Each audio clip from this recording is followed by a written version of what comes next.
Morning, everyone. So welcome to the Bath and North East Somerset November Planning Committee. My name is Councillor Sue Craig and I'm the Chair. Please can I remind everybody to switch their phones and iPads onto silent during the meeting. The meeting is being filmed and a recording will be available on the Council's website. Anyone speaking that does not wish to be filmed should make themselves known to the camera operator at the front of the room. Thank you. Can I ask the Democratic Services Officer to read out the emergency evacuation procedure? If the continuous alarm sounds, you must evacuate the building and proceed to the assembly point. From this room, you use the main door and then the main exit of the building. If this exit is blocked, you turn left from the main door and leave the building by the south door on the side nearest to the Abbey. This is reached from the lobby at the bottom of the marble staircase. The assembly point for this building is in Orange Grove on the green outside Browns. Please do not use the lifts. There are general public health principles that everyone should follow to help mitigate the risk of the spread of coronavirus, and these should be followed throughout your stay in the building. Maintain social distancing, clean hands regularly, avoid touching your face, and wear a face covering where necessary. Thank you. Do we have any apologies for absence or substitutions today? There are no apologies or substitutions, Chair.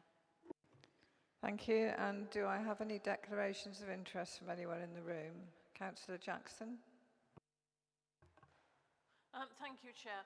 I've got a declaration of a non-interest in as much as I am a member of Redstock Cooperative Society. It's not generally appreciated that the cooperative societies are in separate federations. So Redstock is Somerset and completely separate from the application coming in with regard to the Scala in Oldfield. So I don't have any connection with that, but superficially people might think I did. Thank you. Thank you. Anything else from anyone? No? There's no urgent business that I need to bring up. So I'll pass back to the Democratic Services Officer who will tell us about the public speaking procedure today. Members of the public and parish councillors have registered to speak about individual planning applications on the agenda. Ward councillors not on the committee have also indicated they wish to speak about applications. Speakers will be called to speak immediately after the case officer has made their presentation about the application. The order of speakers and the time allowed for speaking will be as follows. Objectors to an application will be allowed 3 minutes in total. Supporters of an application will be allowed 3 minutes in total. If there is more than one objector or supporter of an application, they must share the 3 minutes allowed to each side. Ward councillors not on the committee who have indicated they wish to speak about an application may do so for a maximum of 5 minutes. Speeches will be timed by the traffic light system you can see on the table in front of me. At the start, the light will be green and will turn to amber when there is 1 minute of speaking time remaining. When the light turns red, speakers should immediately conclude their remarks. Thank you.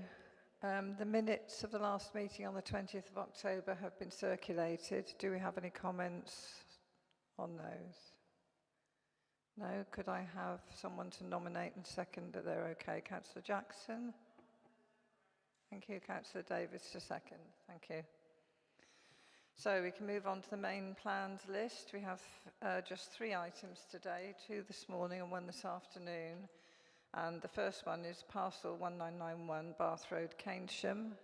I'd like to invite the case officer, Chris Griggs-Trevarthen, to present his report when he's ready, please. Thank you, Chair.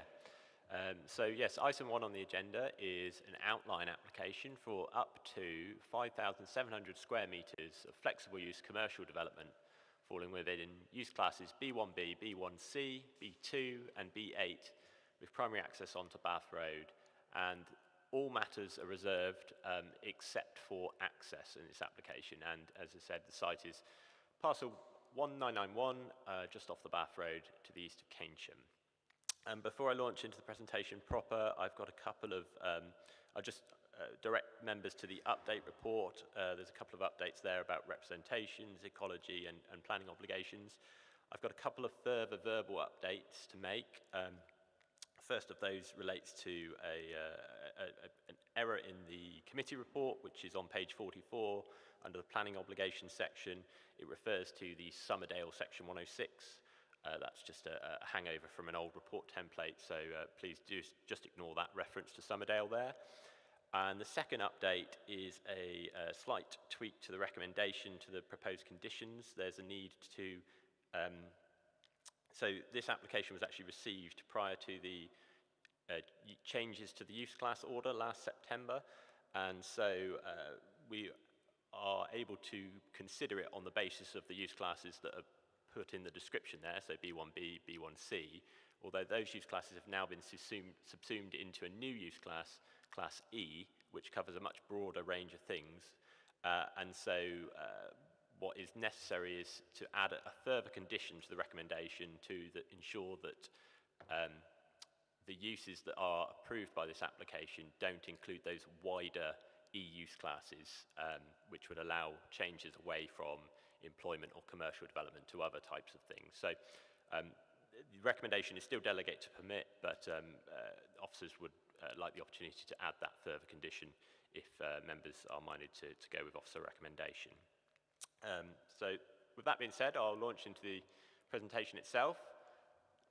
So here's the application site here, outlined in red, on the north side of the A4 Bath Road, between Bath Road and World's End Lane, which is a sort of narrow lane to the north here. We've got residential properties opposite along the Bath Road, and then immediately to the east we've got 279 Bath Road. There's an Esso petrol station here, and as we'll see in a moment, we'll see from the field, currently just a green field with some hedgerows around the edges and some trees along some of the boundaries as well. To the east of Keynsham, we can see the Pixash Industrial Estate over here. You can see the Higgy Park development that's a bit more advanced than in this image. And you can obviously see Broadmead Roundabout and the road along here. So it's worth mentioning from the very top, this is an allocated site. It's this area here is the application site. So it's part of this wider KE3 policy allocation, which was originally allocated in the core strategy and is in the placemaking plan as well, and it's allocated for employment use, and you can see some of the details there. So just moving on to photos of the site. So this is looking from the northeast corner of the site, looking south across the site. You can just see in the distance there, 279 Bath Road, across the field. Some more views. So this is within the site looking towards the Esso garage, looking back to the northwest. Again, looking towards the southeast and 279. You can see the boundary. This is the location where the access would go.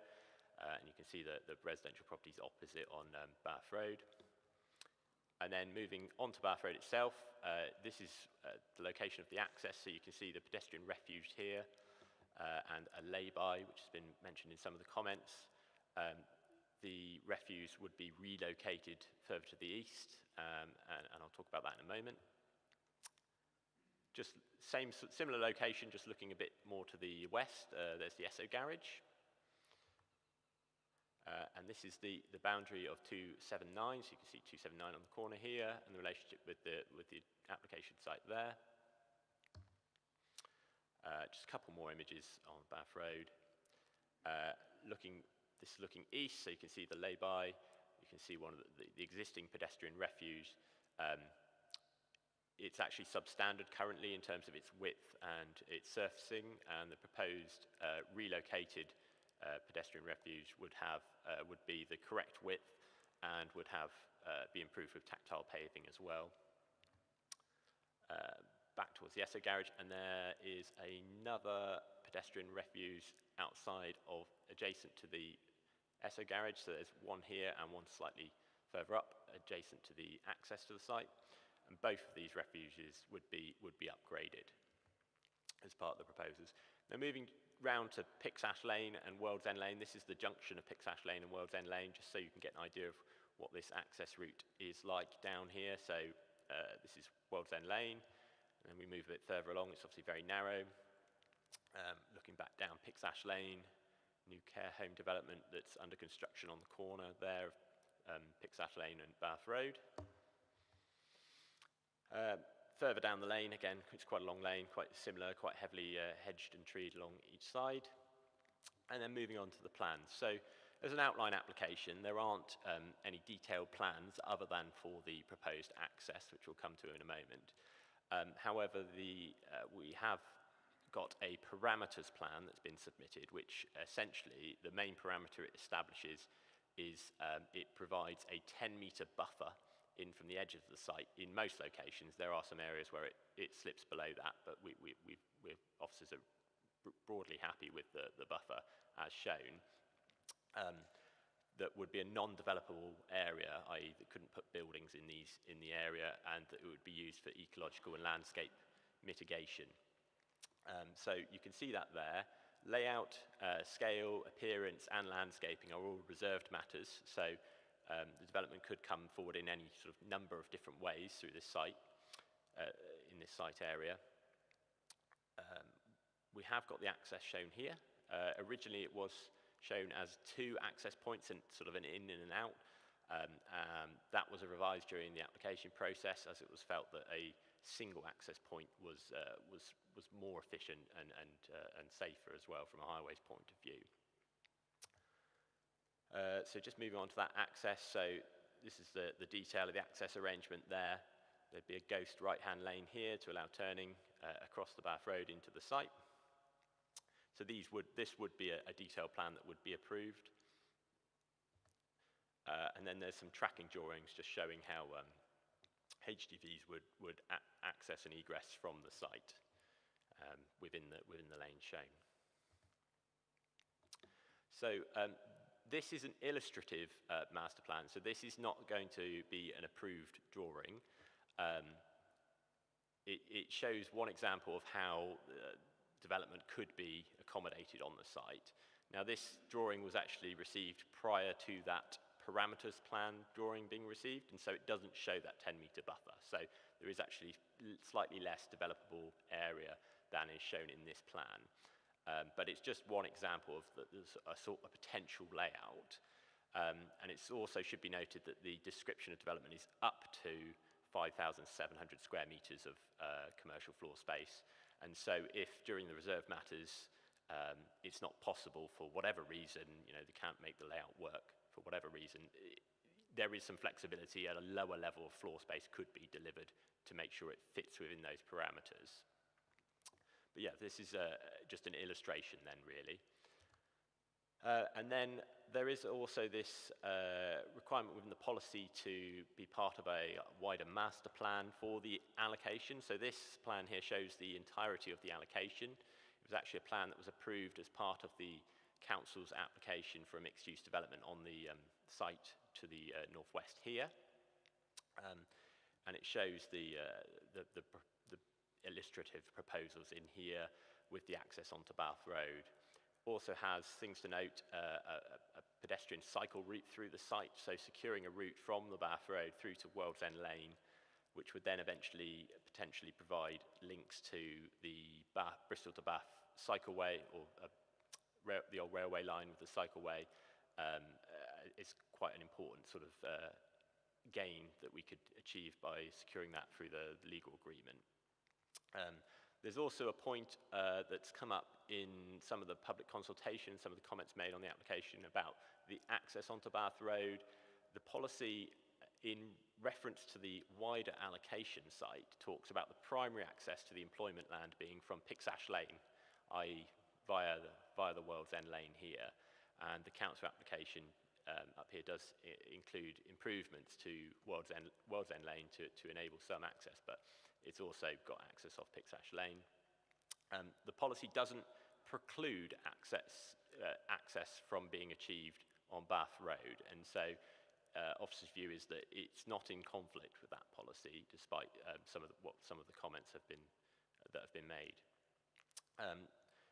Just quickly summarise, the application would be subject to a Section 106 legal agreement, which would seek to secure the following sort of obligations: over 100,000 towards improving the walking cycling route on Bath Road or other sustainable transport measures, 14,000 towards the provision of local bus services in the residential areas of Salford and Keynsham, 5,000 to implement traffic regulation orders, 3,000 towards fire hydrants. There would be a requirement for a full travel plan, targeted recruitment and training obligations, and as I mentioned before, that pedestrian cycle link between the A4 and World's End Lane. The detail of that route would have to come forward through the reserved matters, but the principle of securing that would be through the 106 agreement.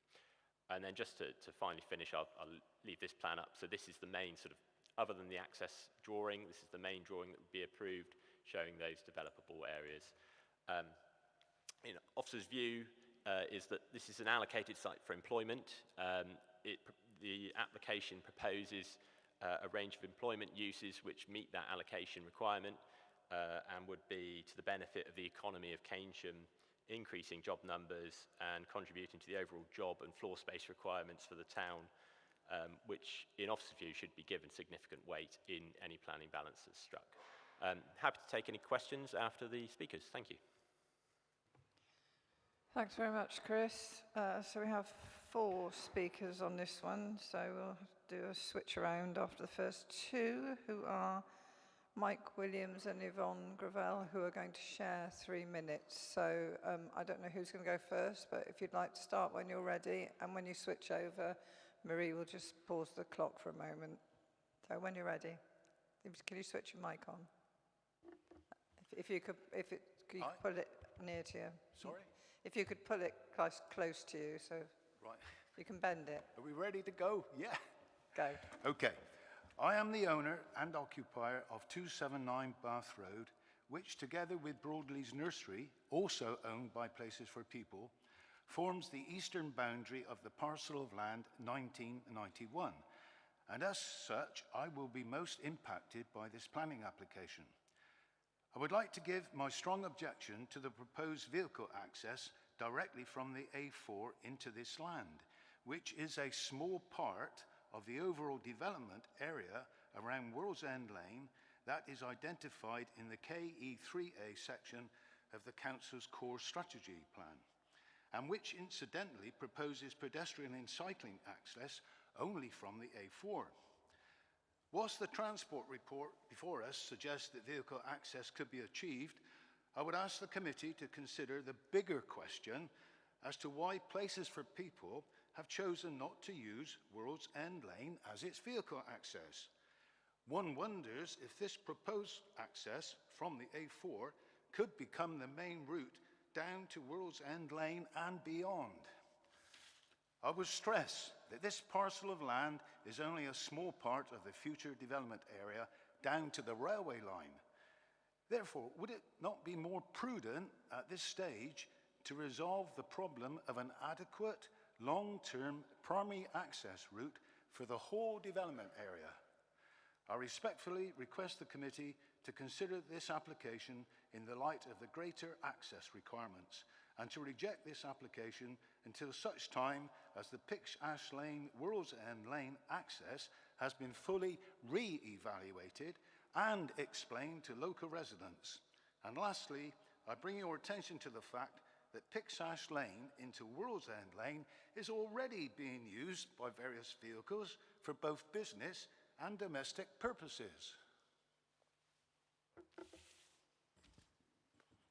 Bain's climate emergency policy proclaimed walk, cycle and use public transport as much as you can, and the Salford to Keynsham cycle and footpath is used daily by many children and adults going to school and work.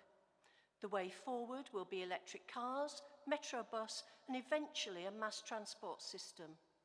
To add HGVs with polluting, idling engines alongside where people exercised would contradict the positive ethos of the policy. Bain's ecological emergency policy says, protect wildlife and habitats so residents benefit from a green, nature-rich environment. This proposed access would destroy a large hedge and beautiful field next to and opposite residents' homes. Green spaces are essential for health and well-being. The access point must be changed to keep the green outlook. Simply, this type of access, so close to housing, If you could is bring your dangerous and comments to wrong, close. and a site visit from the committee is requested. Thank you very much. Thank you both. If we could have a switch over for the next two speakers.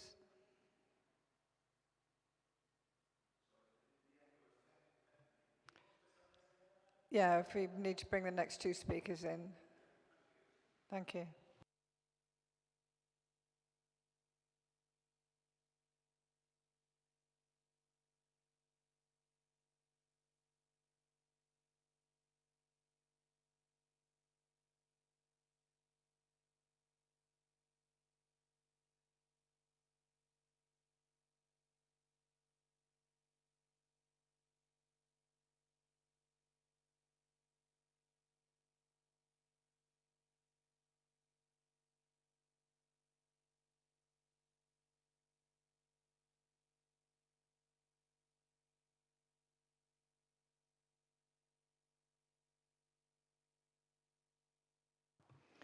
Thank you. If we could have Ralph Salmon next, please.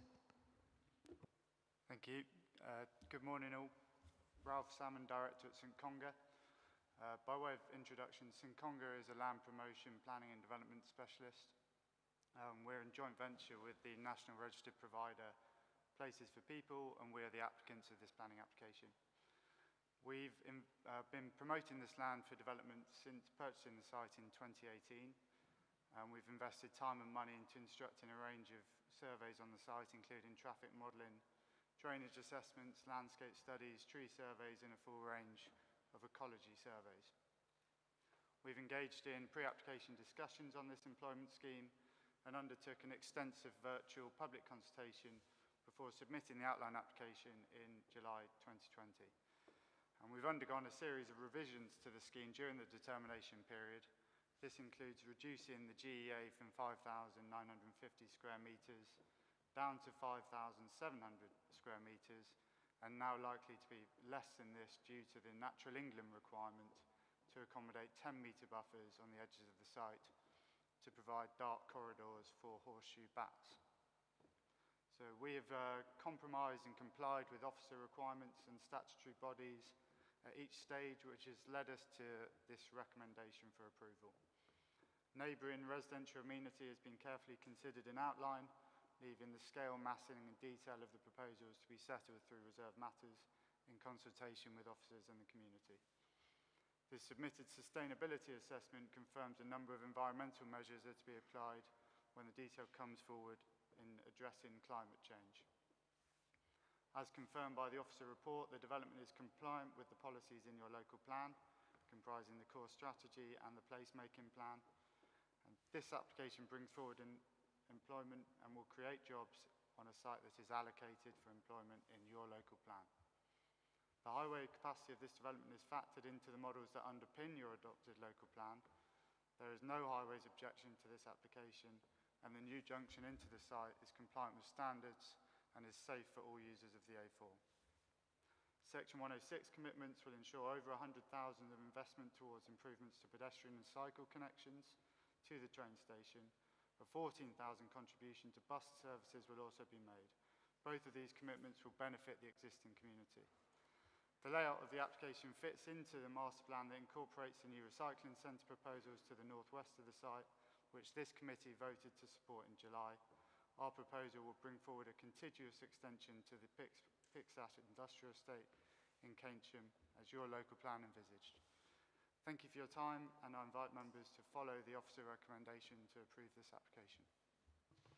Thank you very much. Now, lastly, if we could have Councillor Andy Wake, who is the Ward Councillor for Keynsham East. Thank you, Sue.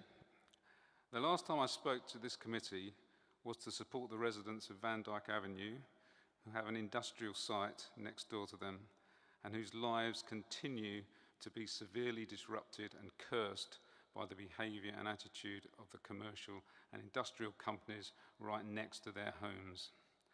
It appears that Bains are in danger of making the same mistake again. I ask you to oppose this application for the following reasons. It has been accepted planning policy that no new building developments can be approved in Keynsham without prior traffic mitigation initiatives. For this development to make any sense, the extension of Avon Mill Lane to the north of Keynsham, linking up with the A4, alongside this proposed development is crucial. The local plan does suggest that there should be traffic for this site, but I would maintain that there has been significant extra development on this stretch caused by the nursing home that is going up at the moment, together with the increased traffic going to the Higger development. The original application indicated a cycle and pedestrian entrance, as already been said, from the A4 with vehicle entrance to World's End Lane. The plan has rejected this because World's End Lane is too narrow, but later point out that World's End Lane will be widened when the new road comes through. Again, this new road to the north of Keynsham needs to be built before this parcel can be developed. The planners indicate that the facility could be a B2 site. We know of one B2 business in the ward that generates 100 vehicles movements a day. In the same location, the Higger Development Park continues to grow with increasing traffic onto the A4, including the doubling of the size of the new 420-place primary school. There are also 2 further sites in the area, with the Pixash Lane recycling plant growing and the proposed Withys Park traffic being added to the A4 at exactly the same point as this development. Together with all those additions, we have the proposed metro bus and mass transit systems as well. We should be planning to find out a way of removing trucks from this section, not adding to them. Again, we need the extension of the Avon Mill Lane to carry these vehicles away from this bottleneck section. We see that the HGV vehicles will have to wait to turn right onto this site.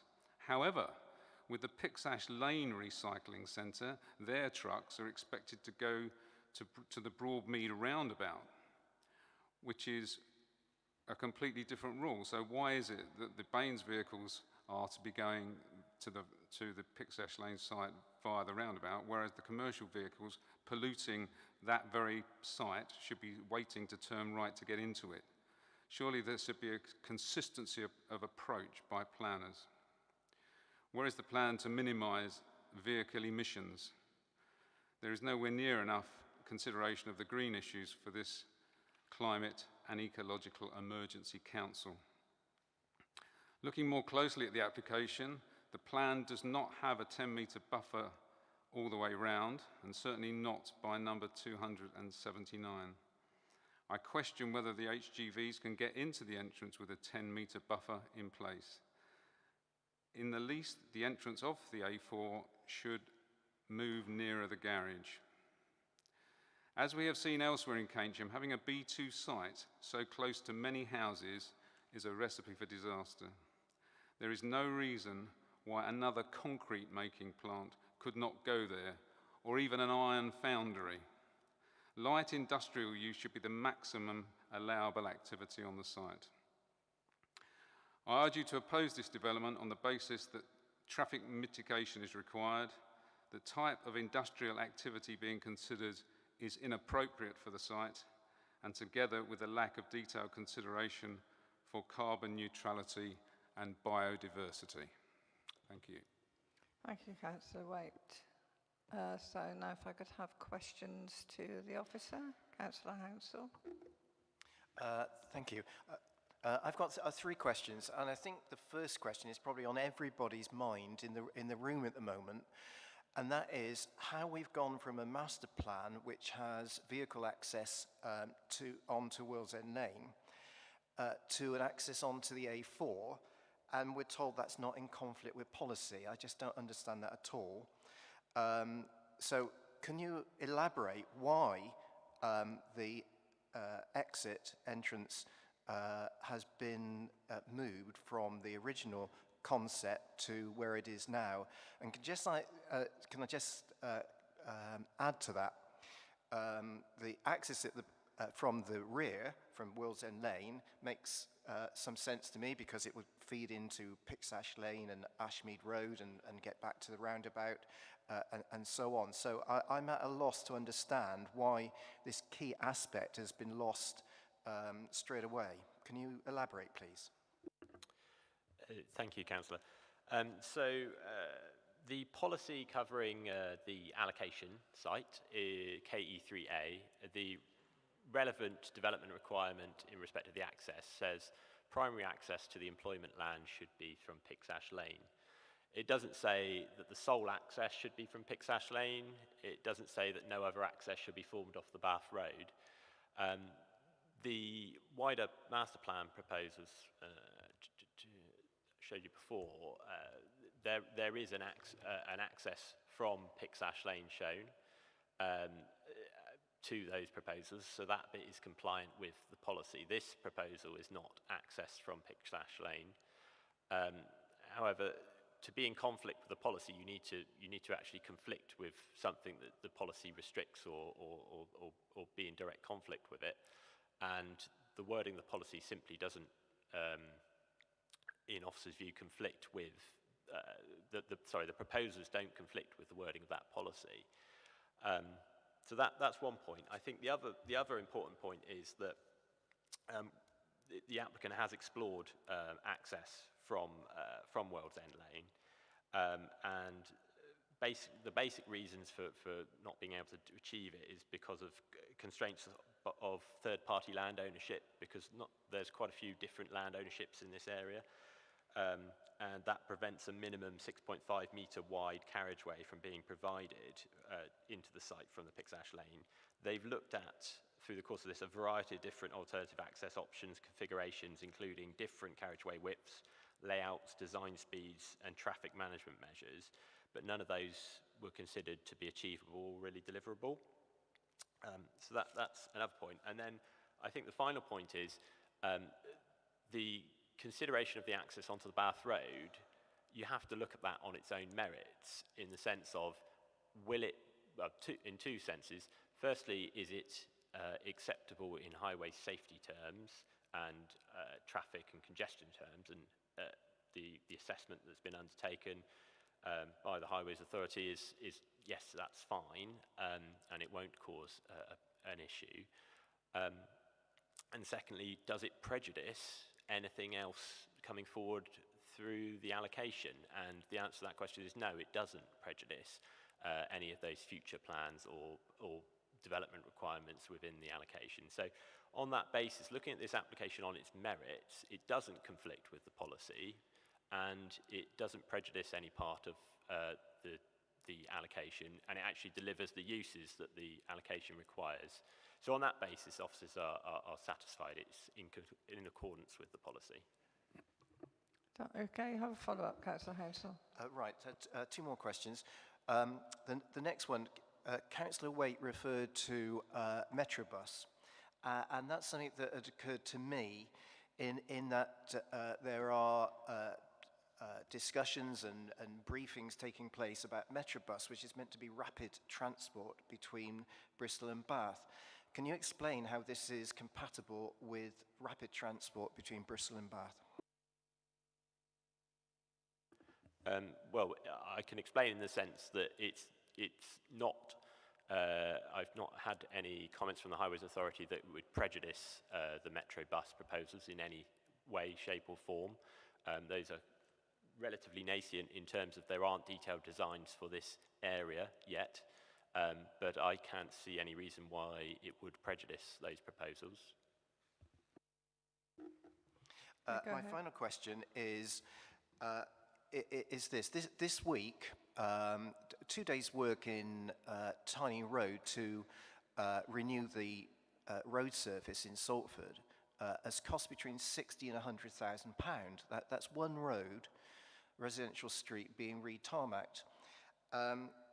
So the amounts of money that are being suggested under Section 106 money, these planning obligations, seems to me quite small and limited. Can you say what would be achieved with 104,000 for walking and cycling? So I don't have precisely the detail of exactly what that money would achieve, other than improvements to the shared pedestrian and cycle route that's on the south side of Bath Road. There would be these upgrades to the pedestrian refuges, so making the crossing of Bath Road easier for pedestrians and cyclists. And I think essentially it's to improve that shared cycle and pedestrian walkway on the south side of Bath Road, which is, at the moment, I think it's the sort of standard 3-metre wide shared surface. So it's to look at that and see if that can be improved. That's possibly looking at segregating cyclists and pedestrians.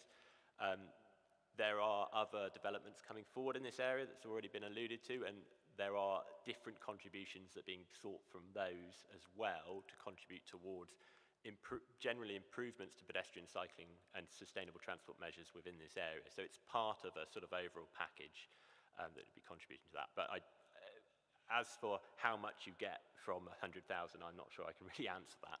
I don't know, Darren, do you got anything to add on that? Thank you, Councillor. Nothing to add to what Chris has said, just to say that we have got an estimate for upgrading the existing shared use path between Broadmead Roundabout and Grange Road in Salford, and the money that has been secured, which I think is 100, or will be secured, sorry, which is 104,000, will go towards that upgrade, and that has been calculated on the number of pedestrian and cycle trips that the development before us is forecast to generate. Okay, Councillor Hounslow. Councillor Hughes. Thank you. I have a couple of questions for you, Chris. Okay, the first one, are you applying any type of conditions or constraints on the type of businesses and the type of vehicle access that will be required for the sites? I mean, from what I could see from the plans, it looked like it might be maybe a distribution sites, and the type of vehicles and the frequency of access, and whether there's any constraints on the time, whether it's a 24-hour access or whether that's controlled. Obviously, one of my concerns is the start-stop noise from vehicles on that junction, particularly to the local residents. Okay, yes, thank you, Councillor. So we are proposing conditions around the hours of operation, so 7 a.m. to 7 p.m. On Monday to Saturday, 9 till 5 on a Sunday or bank holiday. There's obviously striking a balance there between allowing enough hours for a business to successfully operate and make it an attractive site for a business, and protecting residential amenity. So that was agreed in accord with the advice of the Environmental Protection team about preventing noise at unsociable hours. So that prevents that sort of noise outside of those hours. In terms of uses, other than the update I gave at the start about preventing changes away from the listed uses in the description, there wouldn't be any restrictions on the types of uses within those use classes. But things would also still be, those uses would, and if they're heavy industrial, whatever, would still be subject to environmental protection legislation around unreasonable noise. There's also, in terms of vehicular noise and disruption,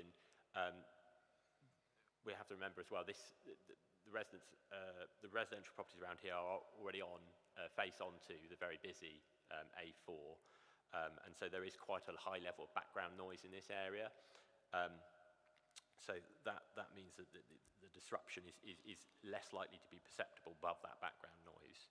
In addition, we've got the buffer that we've secured primarily for ecological and landscape purposes, does actually give us that opportunity through the reserve matters to use planting and boundary treatment strategically to help create further screening for acoustic screening, or visual screening and those sorts of things. So, and I think stepping back a little bit from all this, you have to remember as well, it's allocated for employment site. So the use that the council envisages and has envisaged coming forward on this site since 2014 and has been agreed by the core strategy core strategy inspector is as an employment site for those uses that are listed. So yeah, I think that answers your question. But there'd be nothing to stop another cement works type issue happening on this site? No, cement works would probably, based on the use classes, would be a potential use that could come forward on that site. Okay, my second question is, I'm just a bit confused about this access. I mean, surely we should be putting in the infrastructure first before we actually build these sites. So surely if the infrastructure to bring traffic in through World's End Lane should be created before you even think about building on these sites. And if World's End Lane isn't suitable to create an access, then maybe this site isn't suitable to become an industrial zone. It looks to me like you're looking at the cheapest option, not necessarily the best option for access. So in terms of the access, I'll try not to repeat anything I've said previously on this, but I think the point around the traffic generation from this employment site, because it has been allocated and because it was allocated in 2014, it's essentially been committed. It's a committed development in the sense that we've already sort of anticipated the vehicle movements that would be generated by this the wider employment site. So there's 30,000 square metres of industrial floor space that's supposed to come forward across this whole allocation, not just this site. This would be 5,000 of that. And Darren will correct me if I'm wrong, but my understanding is that has already been built into those sort of strategic assessments of what the local network can accommodate. In terms of, so there is not a need for further infrastructure improvements to come forward to accommodate these vehicle movements, other than the things that are secured by this application.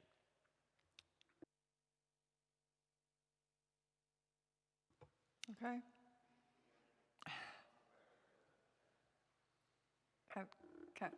Councillor Jackson. Thank you, Chair. As usual, I'm struggling with figures because we might think it was not appropriate to build on this site today. It was allocated in 2014, and until we've got the local plan update in place, I don't think there's anything that can be done about that. So, given that this is policy compliant, as the policies currently are, my problem is with the figures that we've got on page 38. I know this road very well. The buses go up and down it all the time. I cannot see that a vehicle trying to do a right turn out of the site would get out in 83 seconds, but maybe I've misunderstood what that stands for. I think, so that's the first point.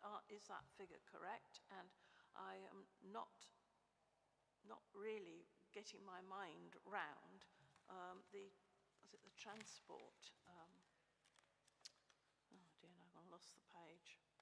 The transport assessment for the number of vehicle journeys. Of course, it would help if we knew what type of vehicle was going to come in and how, what kind of units they were going to be, so that a more accurate assessment could be made. But I wondered if the officer would like to comment on how the figures were arrived at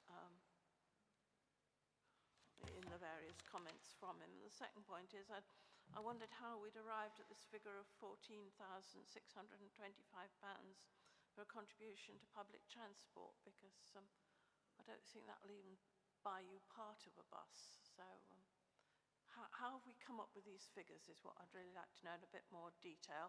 Oh, I know, sorry, the one other one I'm a bit confused about is on page 39. Are we basing this on the 2016 surveys? Because I think traffic flows are a bit different now from in 2016. Thank you, Councillor Jackson. I'll answer those questions if I can, and I might have to throw to Darren for a couple of those. In terms of the 83 seconds, you referenced that. So that's the time that's been modelled as the wait time for a HGV egressing from the site. Highways have looked at that and are happy that is suitable and acceptable degree of waiting. So it's a modelled figure. It's not, everyone's going to have to wait 83 seconds. Obviously, some will, at peak times, it might be slightly longer. At other well, this is at peak times, but sometimes it might be slightly longer. Sometimes it might be slightly shorter. It's not a spot-on thing that every vehicle leaving that site will have to wait that long. The 14,000 public transport contribution, the way that's been calculated is basically it's proportionate in scale and kind to the development that's coming forward. So based on the amount of development that's being proposed, and obviously the cost of running services, I don't know the exact formula, but it's been calculated by the Highways Authority as an appropriate level of contribution related to the scale and kind of development, which is a legal requirement. We can't ask for more than is related in scale than kind to the development. The 2016 surveys point, I don't know the answer to that, but maybe I can throw to Darren for that one if you're able to accommodate. I know that recent surveys, traffic surveys during the coronavirus sort of pandemic period have not been considered to be particularly accurate. So it may be those surveys are a little older, but I'll just ask Darren if he can clarify at all. Thank you, Chris. Thank you, Councillor. Yes, as part of the assessment, a growth factor has been added to the survey flows, which take the flows up to 2025 anticipated opening year. So that there has been a growth factor added to the survey flow. It's a TEMPRO, which is a recognised growth factor, which has been applied to those flows. And it's just worth mentioning as well that the transport assessment has taken account of developments coming forward in the surrounding area as well. Okay, Councillor Davis. Thank you. Just one question, Chris, just to check. I think you said it was a 10-metre buffer zone, but I think Councillor Waite sort of implied that next to property 279, it would be less than that. But looking at the plan in front of me, it looks like it's 10 metres and possibly a bit more as people come in. But I just wanted to just check that, please. Yeah, so in terms of the 10-metre buffer, as I said in the presentation, it's not 10 metres in every location. There is some areas, like the corner over here and the corner over here, where it does become a bit tighter. In respect of 279, this dotted line is the 10-metre buffer, and that is 10 metres. I think, actually, I mean, this area here, you have obviously got a bit of area that can be used for landscaping as well. I think it's not quite 20 metres, that would be over-egging it, but it's probably 18, 15 metres, something like that. But this a bit along here is certainly 10 metres. Yeah, hopefully that clarifies. Okay, thank you. And Councillor McPhee. Would you agree that if we did have an exit onto World's End Lane, HGVs would be able to get to the roundabout at Broadmead, go on to the ring road without passing a single house? There would be no house. They would not go past a single house. Yep. They wouldn't even go past 279. Would you agree with that? Just running the route through in my head, I think that's correct, yes. Okay. And that's why I think the entrance was put there in the first place. But I wanted to ask you also a question about the other master plan, the one that this comes past. There, that one. You see the 10-metre border. My question to you is, if you've got an articulated lorry at the left there, and you've got to get to there, how are you going to take one of those Arctics on the left and get it out through there is too tight, and to get out, you're going to have to go within about 5 metres of the garden of 279? So this is, as I said, an illustrative master plan. It wouldn't be one of the approved drawings. So the layouts shown on here are not the layouts that would necessarily come forward. The layouts would have to be assessed as part of the reserved matters application, and those sorts of considerations would be reasonable to take into account and look at as part of those reserved matters. As it is, because that is a reserved matter, it doesn't fall to be determined today, and so those sort of matters are not really relevant in the consideration today, because the layout could be different. And as I said, it's an up to figure in terms of the amount of employment floor space. So if it couldn't be achieved, if the turning circles couldn't be achieved for the relevant businesses that would be coming forward, then without reducing the amount of floor space, then that could be done within the description and flexibility of the consent. So that's certainly a valid consideration, but we would look at that at the reserved matters stage rather than at the outline and principle stage. Okay, Councillor McPhee? Yeah. Could you turn your mic off? Thank you. Councillor Hodge? Hello, thank you, Chris. I had a very similar list of questions. Most of mine have been answered already, but I just wanted to go, just one point about the master plan and people having a say in what happens with a master plan. I was looking back at the, am I correct in understanding that the master plan process was within the application for the pickaxe lane recycling, or has there been, part of the policy K3 states that there should be a preparation of master plan through public consultation, so it's through public consultation is the wording, and agreed by the council, reflecting best practice and reflecting, the local community, what's required within the local community. I've just lost the final wording. But I'm concerned that a master plan that is within the other application, will that have, as a master plan separately, come before the relevant Salford Parish Council, Keynsham Town Council, so that people within the community can focus on access and all the elements of this master plan, or is that not considered to be required?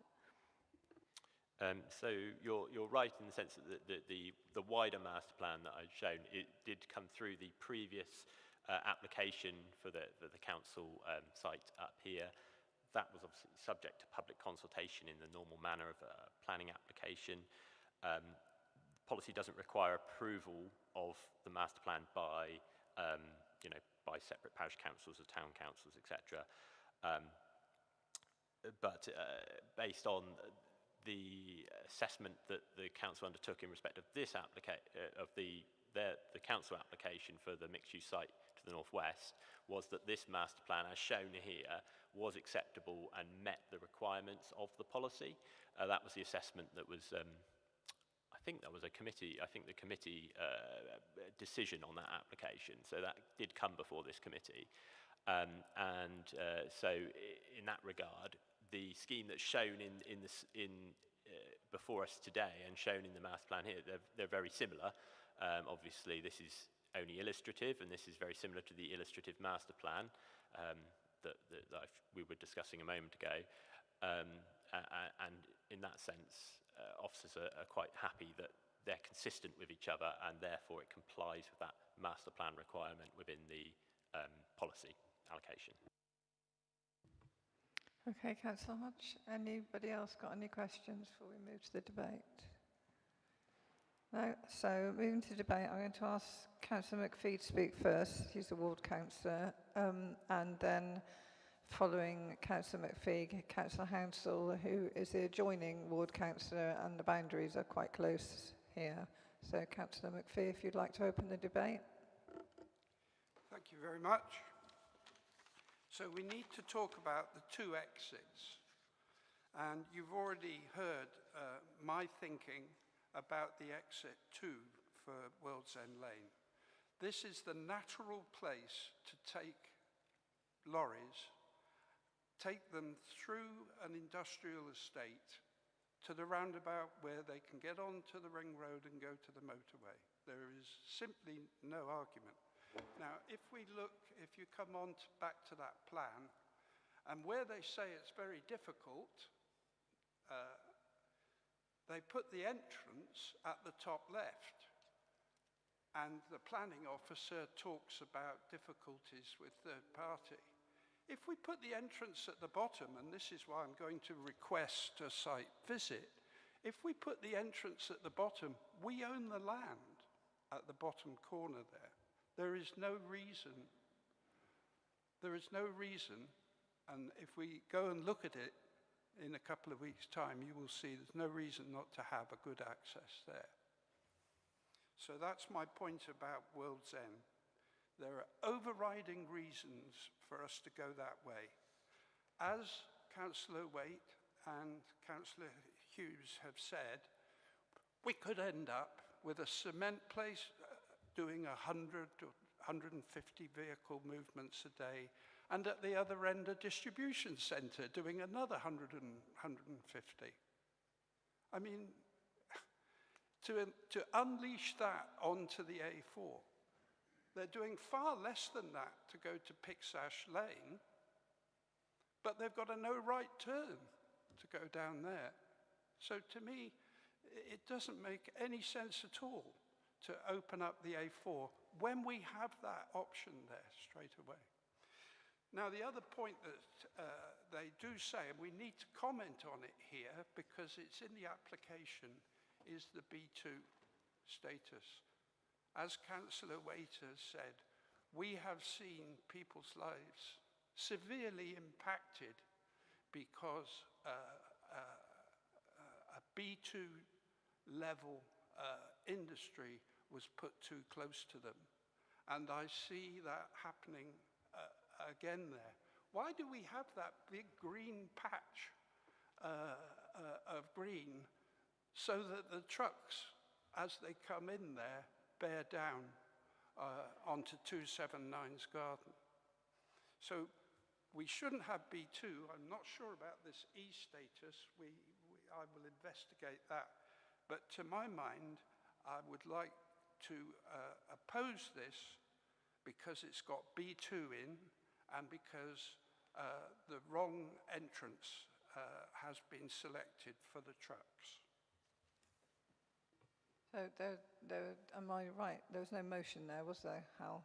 Councillor McPhee, there was no motion there, was there? You mentioned... Can I put one in? It's entirely up to you. So I'm not forcing you to at all. Well, this is my chance. I mean, obviously no one else has spoken, but my motion is to oppose this motion because of the presence of B2 in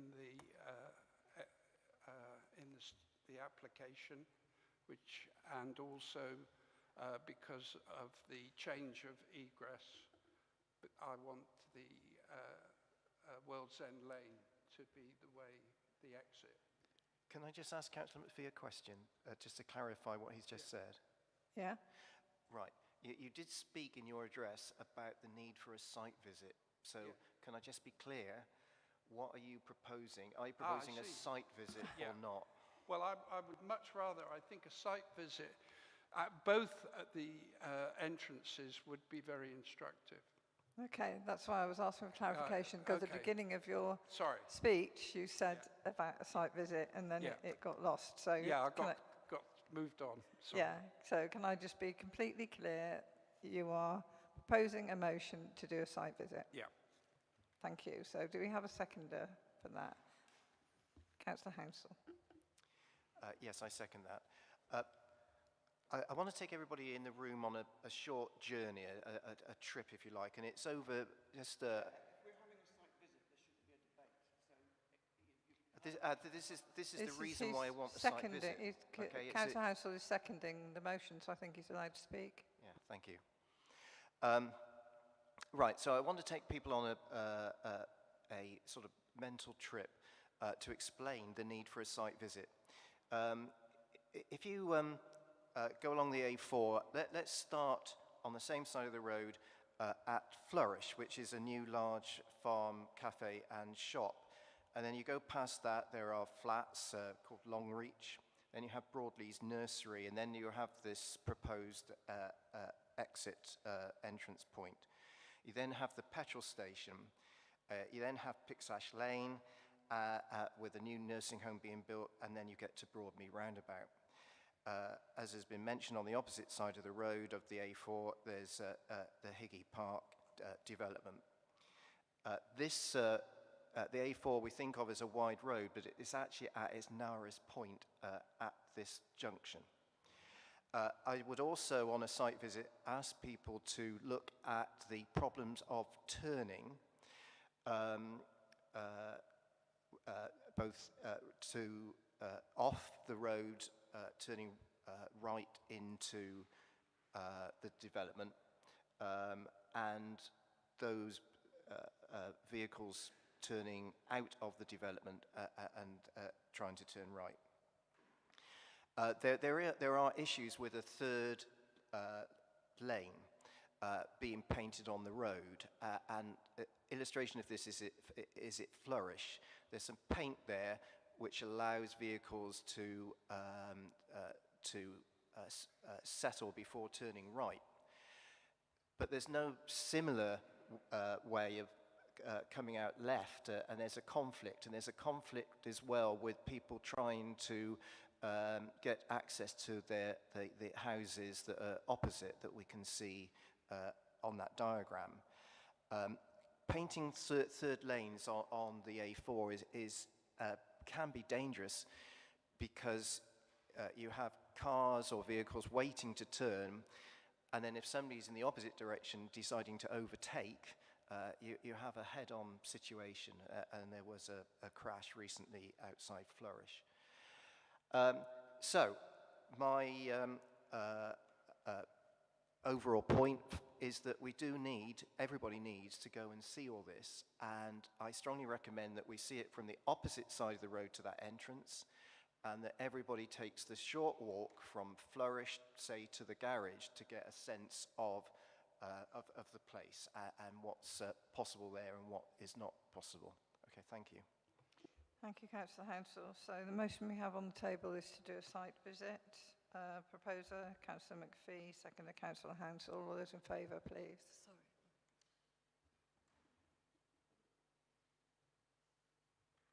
7 in favour, Chair. Against? 2 against. 3. So that's no abstentions. Sorry, Councillor Hodge, you have a point of order? Something in relation to the site visit, that I feel that it should be done during school, if we can do it at school arrival and leaving times, because there's a particularly difficult situation. It's very precarious along there, and it wouldn't be our normal practice, but I think we should either be there at 8:30 in the morning or 3:30 in the afternoon. I want to make that a request.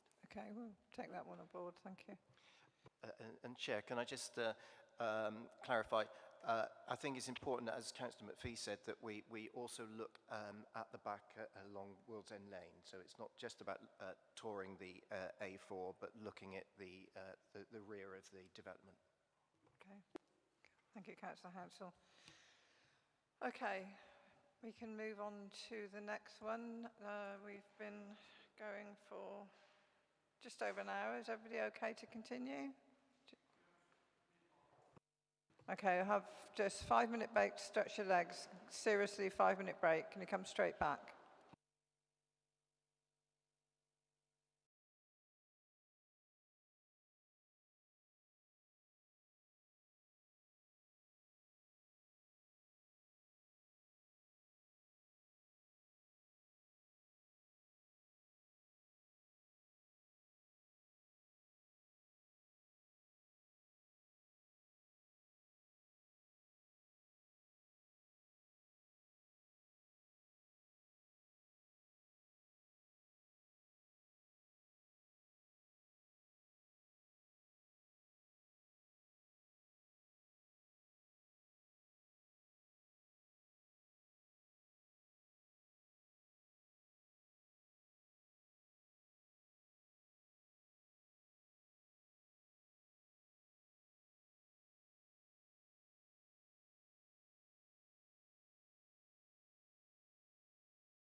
Okay, if we move on to item 2 on the agenda, which is the scalar, and we're back to Chris again to make the presentation when you're ready. Thanks, Chris. Thank you, Chair. So before I launch into it, just draw members' attention to the update report. It's got a number of updates in there, just some updates about legislation, relevant legislation and duties under the Listed Building Conservation Areas Act, which in this case don't apply because we're not affecting the setting of any listed buildings and we're not inside the conservation area, albeit the impact on the setting of the conservation area is a material consideration. Just clarifying the assessment in respect of the World Heritage Site and being clear that the proposers would, in officer's view, preserve the outstanding universal value of the World Heritage Site.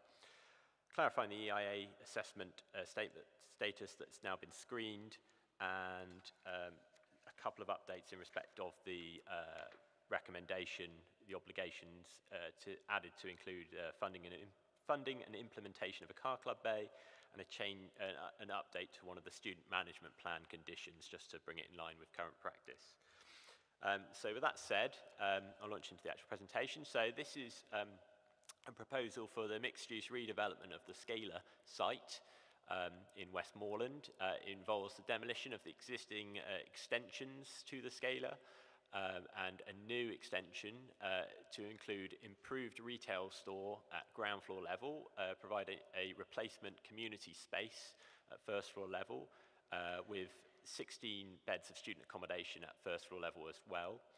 It includes the erection of a separate block of 72 student beds with an associated ancillary space and courtyard space, and the erection of a separate residential block including 9 apartments, and then parking and cycle parking and associated landscaping for all of that. And that's obviously at the Scalar, and the site address is Shaftesbury Road in Oldfield Park. Sorry, there we go. So you can see the site here outlined in red. And this is the Scalar building with its 1960s extension on the back here. We've got Moreland Road, the district centre along this area here. And then we've got Shaftesbury Road, Arlington Road and Livingston Road, which surround the site. The car park for the co-op, which currently occupies the Scalar building, is in this sort of area here, wraps around with access from this area up here. Just to see that in the aerial format, you can see the extent of the 1960s extension there, and we've got some more photos of that in a minute.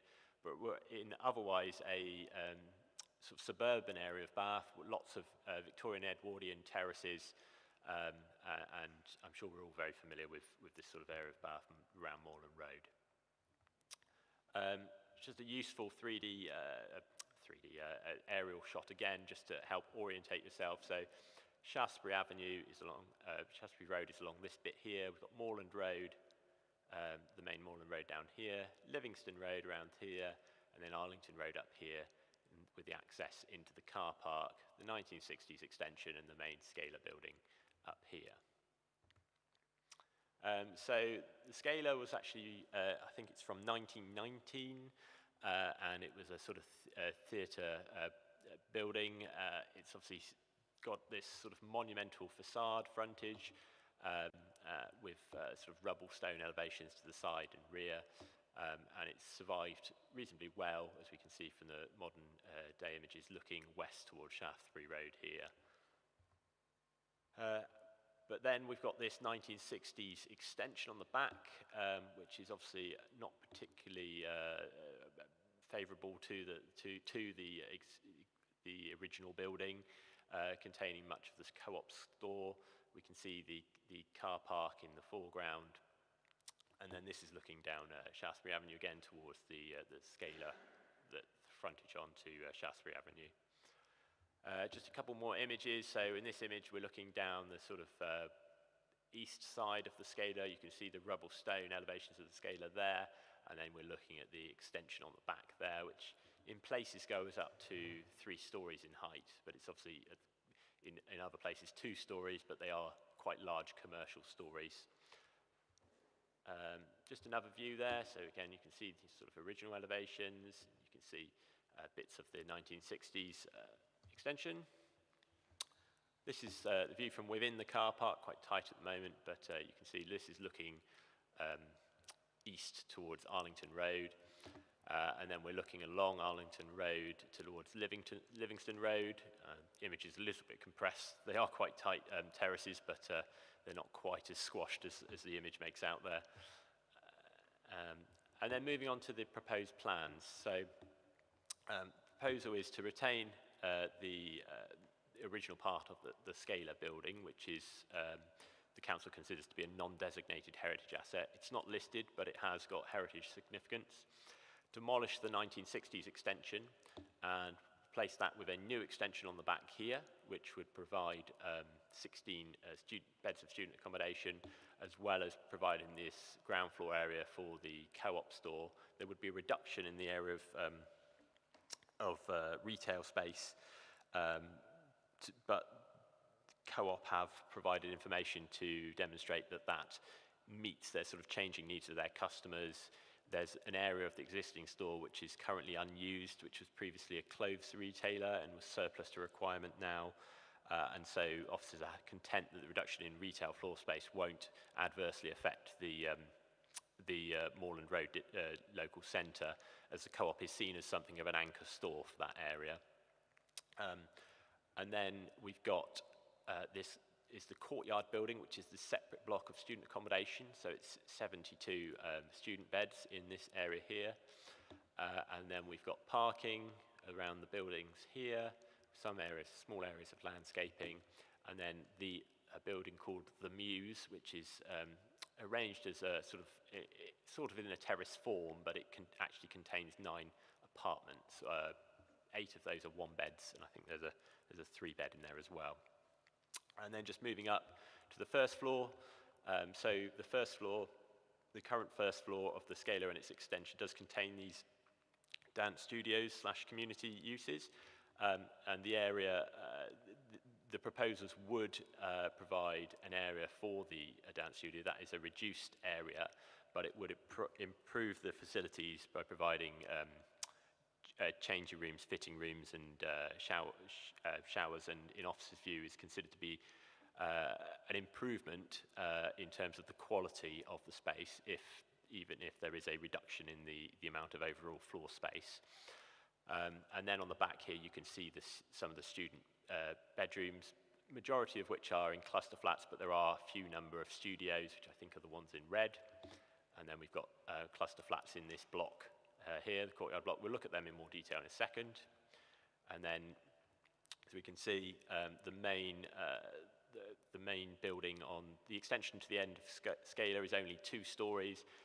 The building, the courtyard building and the Muse building are both 3 stories, but the 3rd story is contained within the actual roof story of both of these buildings. So you could call it 2.5, but let's just be sensible and call it 3, I'd say. So this is the existing floor plan of the scalar. So you can see this is the front, this is the sort of monumental facade up here. This is the 1960s extension, which is a bit of a mess, to be honest, and not very attractive. And again, you can see that here in the elevations for the existing building. So that extension would go, which is a positive of the scheme, and there would be this smaller, more subservient extension to the back, which would be completed in much more sympathetic materials, with a design which isn't intended to it's not intended to closely follow the scalar in terms of trying to copy its design. It's intended to read as a modern edition whilst respecting it, and that's, in officer's view, what it does do so successfully, and a far sight much better than the current extension to the building, definitely. And then from the front, actually we'll see some visuals in a minute which show actually from the front and from Shaftesbury Road, it won't be, other than the removal of the 1960s extension, it won't be that obvious, the proposed development of the extension to the scalar in any case. And then there's just a section through, so you can see the yellow area here is the dance studio, the sort of turquoisey colour down here is the co-op store, so you can just see there is a slight change in levels. and then with the student rooms and circulation above. Moving on to and this is the proposed floor plans as well, so that essentially shows the same thing with the retail on the ground floor, dance studios and students above. And now moving on to the courtyard building, that's the central student accommodation building. This would be a 3-storey building, as I've said, with the top story is contained within the roofscape. There is a sort of central courtyard, I guess you could call it amenity space, but provides more of a light well for certain rooms. This application is actually it's worth saying at this point, this application is a resubmission of an application that the Planning Committee refused previously, which it's in the committee report. The previous application was refused primarily for 3 reasons, which were primarily related to the height of this building, which was previously shown as 4 stories. So this is the previous plan, so you can see 4-story building here. And there was concerns about the scale, height and massing of this building, that it would result in overdevelopment of the site and that there would be impacts on the amenities of surrounding residents. In response to that, this application has lopped a story off the top of this, essentially, and it's otherwise identical to the previous proposals with that, other than that reduction in height. And so you can see the layouts there, the elevations. Yeah, that's the refused one again. And then this is the floor plan for that building. So ground floor, courtyard area, student bedrooms, and then upper floors with an arrangement of student bedrooms. They are arranged in cluster flats rather than studios, which offers viewers is welcome. They tend to be the slightly cheaper accommodation, which is what there is a greater need for than the more expensive studios. And then moving on to the Muse property, Muse building, which is the 9 apartments, that would front onto Livingstone Road. It has this it sort of respects that terrace form that is so prevalent in the surrounding areas. Appears as a sort of terrace of 4 dwellings. It's got a use of some smaller dormers on the front, larger dormer on the rear, and a sort of dual pitch roof to quite cleverly accommodate the 9 apartments that are proposed. There's the layout. So as I said, it's mostly 1-beds. But there is also a 3-bed in the roof accommodation. And then just some site-wide elevations. So these are existing site elevations. So this is on Shaftesbury Road, and this one is on, I think that must be Livingstone Road. And then if we move, you can see the dotted line there. That's where the 1960s extension has been removed. It's very faint on this image, so it may perhaps not the best one to have shown you, but there is a very faint grey outline here, which is just below the height of this red line here, showing the courtyard building. It's a bit more obvious on this image. You can see the red outline of the previous building, and then you can see the proposed, this is the courtyard building here. And if we move on, another elevation, it's existing elevations, proposed elevations. So you can just see the courtyard building poking up here from, that's along Arlington Road, the Muse building on the end here, and you can see the red outline is the existing development that will be removed. Moving on to some visuals. So this is existing view towards Livingstone Road from Arlington Road of the site entrance. And again, it's quite faded the way it's been done, so apologies for that. But you can just about make out the sort of ghost image of the Muse buildings here. So the top of that is up here, and it sort of steps down with the pitched roofs. And then this is looking along Livingstone Road up towards the car park. And again, it's a bit more obvious on this image, I would say, bringing in that sort of modern take on the terrace in this location here. From the front, from the scaler, there's not a huge amount obvious. You can just about pick up some bits that come on the edge here and in the background over in this location. And then this is again from Shaftesbury Road. A little further up the road, looking across a sort of gap between the buildings, these are the backs of Arlington Road over here. And you can see the courtyard building there, and in the distance that's the outline of the Muse building, which is quite far in the distance. And then looking again up, that's just a view looking up Shaftesbury Road, and from this view, the white line is the top of the the top of the scaler, and the courtyard building is outlined in green, so you obviously wouldn't see it from this location. Similarly, here's the view from Moorland Road. You can see the white outline there. And then a little longer views, so again, you can see roughly the sort of the heights of the buildings that are going in. And then just to finish, there's a useful visual here. This is a CGI, so it's not an accurate visual representation, but I think it's quite useful to get an idea of how the blocks all sit together.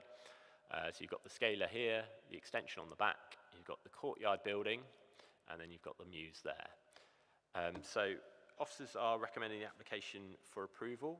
They feel it addresses the previous reasons for refusal given by the committee, and are happy to take any questions after the speakers. Thank you. Thank you, Chris. And we have one speaker on this one, which is Kit Stokes, when you're ready. Thank you, Chair, and thank you, members, for the opportunity to speak. My name's Kit Stokes. I'm the agent for the planning application. We would like to thank officers for moving this application quickly to the committee. There is a public inquiry in January, and we appreciate the informative and clear presentation that's just been given. We act on behalf of Rengen, who have a good record of delivering quality schemes in Bath, similar to this, working with partners such as the Council and the Labour Exchange at James Street West, and Widcombe Social Club, working in partnership with the Social Club.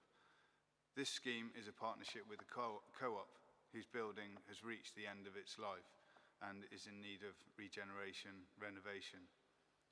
To summarise the benefits of this scheme, I'd like to draw members' attention to the Bath Preservation Trust's comments on page 4.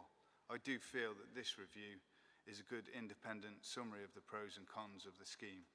The Trust say the Scala is a non-designated heritage asset, and they support the improvements of the fabric and setting of the building. One thing that the officer didn't mention is the replacement of the current asbestos sheet roof on the Scala building. This will be removed, as well as some of the ugly and unattractive 1960s extensions to the building.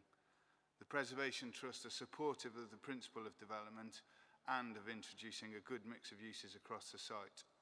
This mix includes dwellings, a refurbished community use and dance centre, a remodelled co-op store, public car parking, and as well as the student accommodation, which helps to deliver all of the various benefits.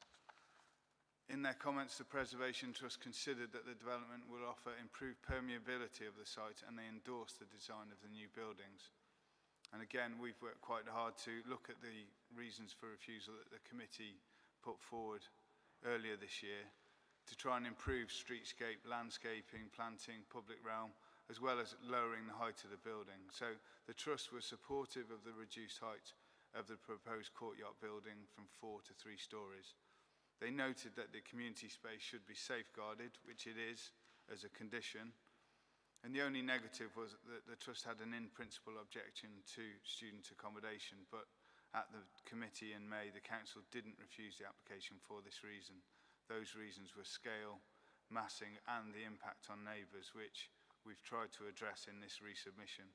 Again, the officer did a really clear presentation there, but one concern is overlooking, and you need to look at the, hopefully, if you can look at the distance of the windows to the gardens, and the windows have been designed to have acute angling so that you wouldn't look directly into any of the gardens. Finally, I'd like members to note that there is a separate current application running for a temporary co-op store. Co-op see this is critical to ensure that there is continuous retail provision on site if there is a construction period. They see this as a really bring your comments to a close, please? Thank you, Chair. So, in summary, we hope the members can endorse this recommendation. Thank you. Thank you very much. Right, questions to the officer? Councillor Hughes. Thank you. Hi, Chris. I'm just trying to understand the difference between this and the previous application that we refused in terms of the amount of accommodation. So, I mean, it's a shame that the residential seems to have suffered more than the students on this one. The residential's been reduced from 16 to 9 units, and I'm interested to see where that reduction is. I can't see in the plans where that reduction is. And also the student accommodation, we've reduced one level, but only reduced the number of student accommodation by 4. So how has that been achieved? And what have we lost as a consequence of that?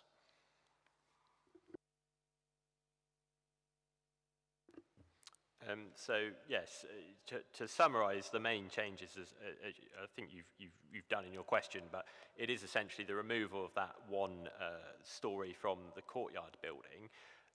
The residential numbers do reduce from 16 to 9. The student beds do reduce from 92 to 88.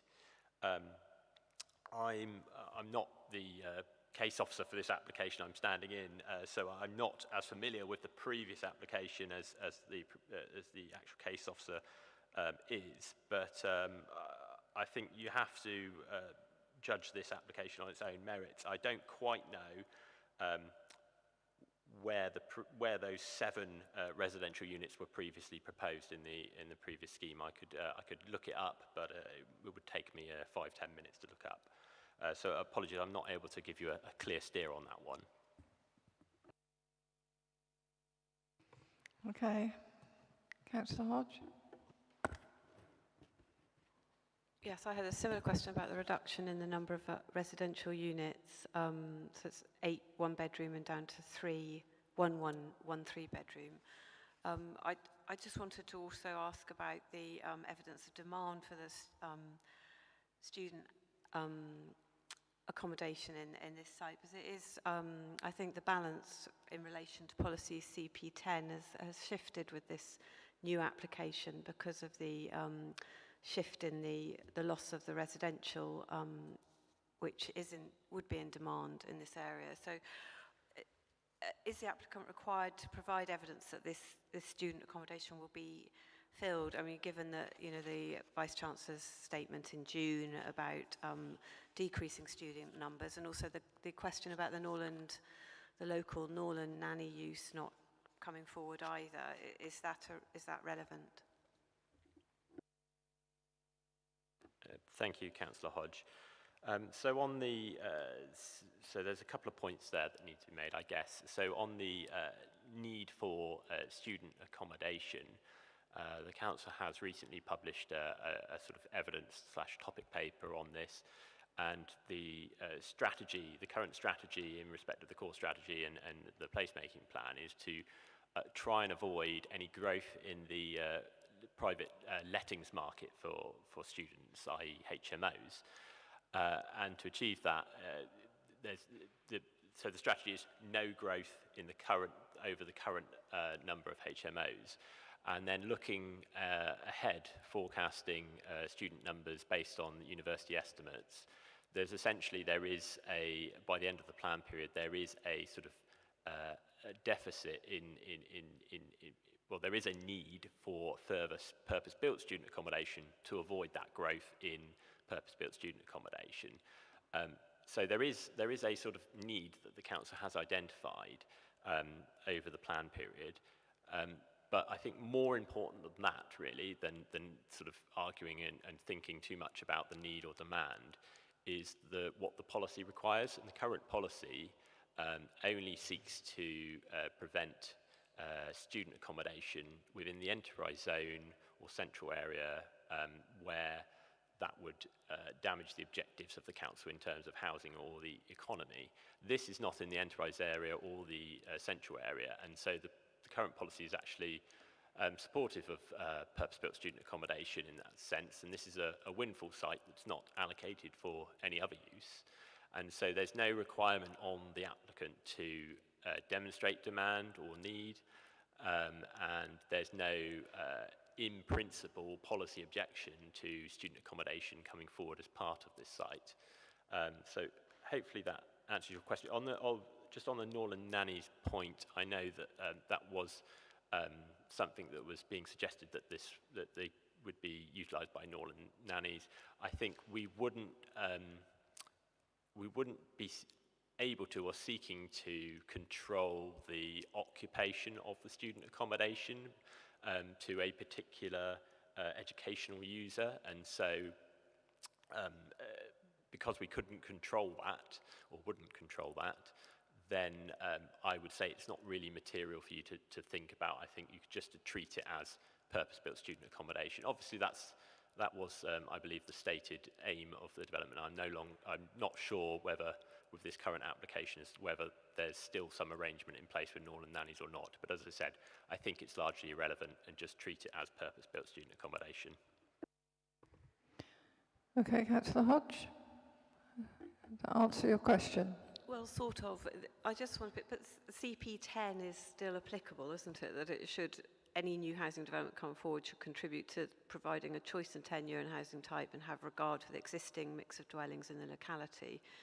So, and the view is taken in the report that 9 apartments is enough. Is that correct?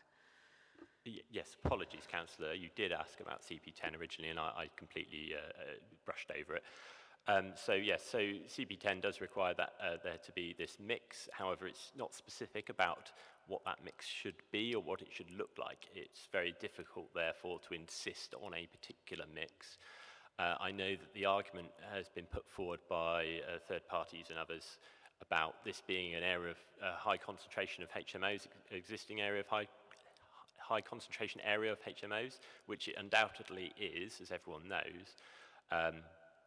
However, you've got to look at the new development as adding to that mix, i.e. there is only 9 dwellings and a significantly greater number of student beds, but is that harmful in a way that is, unbalancing the community to such extent you could evidence some harm? And I think the answer is no.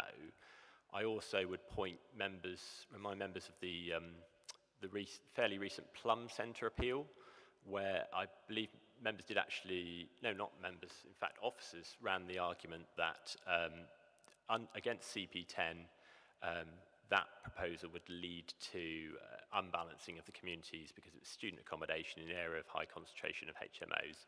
And that argument wasn't supported by the inspector, and there was simply not the evidence about the particular needs and demands of the types of tenure, and the fact that the proposals would be adding to that mix rather than forcing everything to be something different or all one type of tenure, that the inspector didn't give that argument any weight and didn't support that reason for refusal.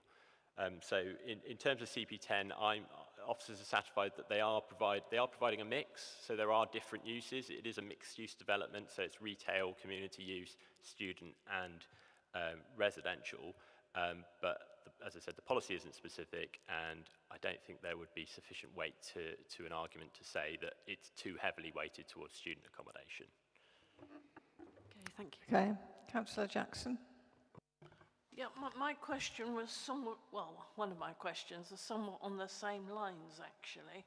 I think I'm not clear that there's been any evidence presented about the need for student accommodation in this area. However, what we do know is that Bristol, the University of Bristol, are crying out for more accommodation. So I was wondering if there are any constraints on what sort of, dare I say it, what sort of students would be the occupants here, whether they would be very local or whether they would be Bristol, with the implications, of course, for the carbon footprint if they're commuting out to UWE, or because there's also a shortfall there. So that's the first question. Is there any sort of condition that might be put on this? Secondly, I think I raised this one last time, that it would not be a reason for objecting. It seems to me a very industrial looking site. There's hardly a green tree in it, and I notice that there's a reference to short-lived varieties, and I cannot for the life of me, here we are, page 60, The arboricultural officer has actually raised this point. I cannot for the life of me see why you would put in short-lived ones. Given the problem that trees can pose in some developments, I would have thought a slow-growing, long-lived one might be better. So I was wondering if that condition could be changed. And thirdly, you've done a great job with the graphics. In fact, it's a great presentation altogether. Whether the issue of the overshadowing, which the residents came to the committee and objected to last time, is fully answered. I can see it's improved, but what's the name of the road? Is it Arlington? I can't quite see whether that one's been fully overcome. And was a light survey done this time? As there was last time, I think. I don't know which page it is, I'm sorry. I'm just remembering what was debated last time. Was that a question about bat survey, that last one? I missed the last The question. bat one? Was the last question about a bat survey? No, light. Bat light. survey, light. Light survey, sorry, I I'm so heard sorry, survey, I'm not I didn't speaking very hear clearly. the first word. Okay. Yes, thank you, Councillor. Just bear with me 1 second, I'll just check the report. Okay. So, in answer to your questions, I've answered in quite some detail about need for student accommodation. Just to repeat, there is no policy requirement to evidence a need for student accommodation. The council's own evidence on this point shows that there will be a need at the end of the plan period to avoid a growth in HMO markets. We wouldn't be able to put a condition on to say these have got to be local students. It's just not feasible, practical, or necessary. But obviously, market forces would likely dictate that students are going to want to live near the university they can. Obviously, there is that demand for students in Bath, and so I would anticipate that would be likely who would be occupying it. Tree losses, so there's no trees currently on the site that would be lost as a result of this application. The ARB officer is concerned that there's not enough greenery and not enough space for long-lived varieties on the site. The detail of the landscaping proposals, which are, it's a very urban site. There's no large green sort of fields going on or large green spaces being proposed, but there is some elements of landscaping which will help soften the areas of the car park and other parts of the development. The detail of the species type and that will come as part of a condition on the landscaping, so we can look carefully at getting the best species in given the space and that's available. On the overshadowing point, obviously we have the main issue was with the courtyard building, the 4-storey building previously, and it's a story lower. There has been a daylight sunlight assessment submitted that's been undertaken in accordance with the best practice guidelines on site layout planning for daylight and sunlight. Let me read the conclusions of that and I can answer the question fully.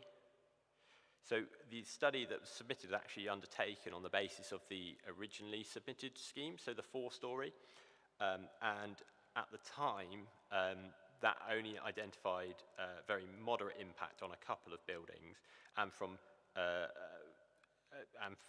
only a very few number of windows that were considered to be they were bathroom windows or secondary windows. So officers were of the view it wasn't harmful previously and it was only marginal. Obviously members took a slightly different view, but now we've lost a story. The assessment hasn't been updated to reflect that, but given the level of harm identified previously was so low, one would anticipate that level has dropped even further and is now hopefully, well, in the officer's view, is still acceptable, and is more acceptable than it was previously, and hopefully acceptable in members' view.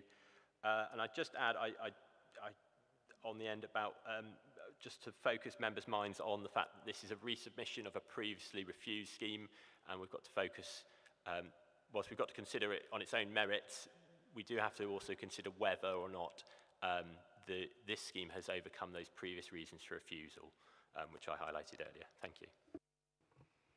Thank you. Councillor Jackson, did you have a follow-up question? Yeah, well, it's not exactly a follow-up. It's a question I asked last time and it wasn't answered, or rather it isn't reflected here. and again, I'm not suggesting this is a reason for refusal, I would have thought that it would have been policy compliant to have a contribution for allotments or community vegetable growing. And I do know that Moorland Road in Bloom is a very active body, but there's also allotments really quite close to here, and I would have liked to see a contribution to there. So just on the allotments point, so I believe there is, so there is a contribution towards the enhancement and maintenance of public open space within Westmoreland, Oldfield Park, Moorlands and Southdown Ward. But on the allotments point, the Parks team have responded and said that the 4 more allotments are located nearby at Monksdale Road and that there is capacity at this site to accommodate the increased demand from the development. So there isn't a requirement for further contributions towards allotments, as that demand can be met by existing infrastructure. Okay, Councillor Jackson, to answer your question now. Great. Any more questions for Chris before we move to the debate? No? Good. Who would like to open the debate? Councillor Bromley. Thank you, Chair. Well, having lived in this area some time ago and regularly going over there, I would say this is obviously a vast improvement on what there is now in terms of these 60s buildings that are going to be demolished. And it will offer more permeability, so you have sort of greater access for the local community to get around through this site. It's very good too to have the community space because we have quite a young population in this area, obviously quite a lot of students, young families. So I think that's a big, a positive attribute. And it just really, it's just already been said, but I think it's a shame that we seem to have lost 7 apartments from the offer, and I think that's a great shame. But I think overall, it seems to me to offer a great improvement to the area. Thank you, Councillor Bromley. Anybody else like to contribute to the debate? Councillor Hughes.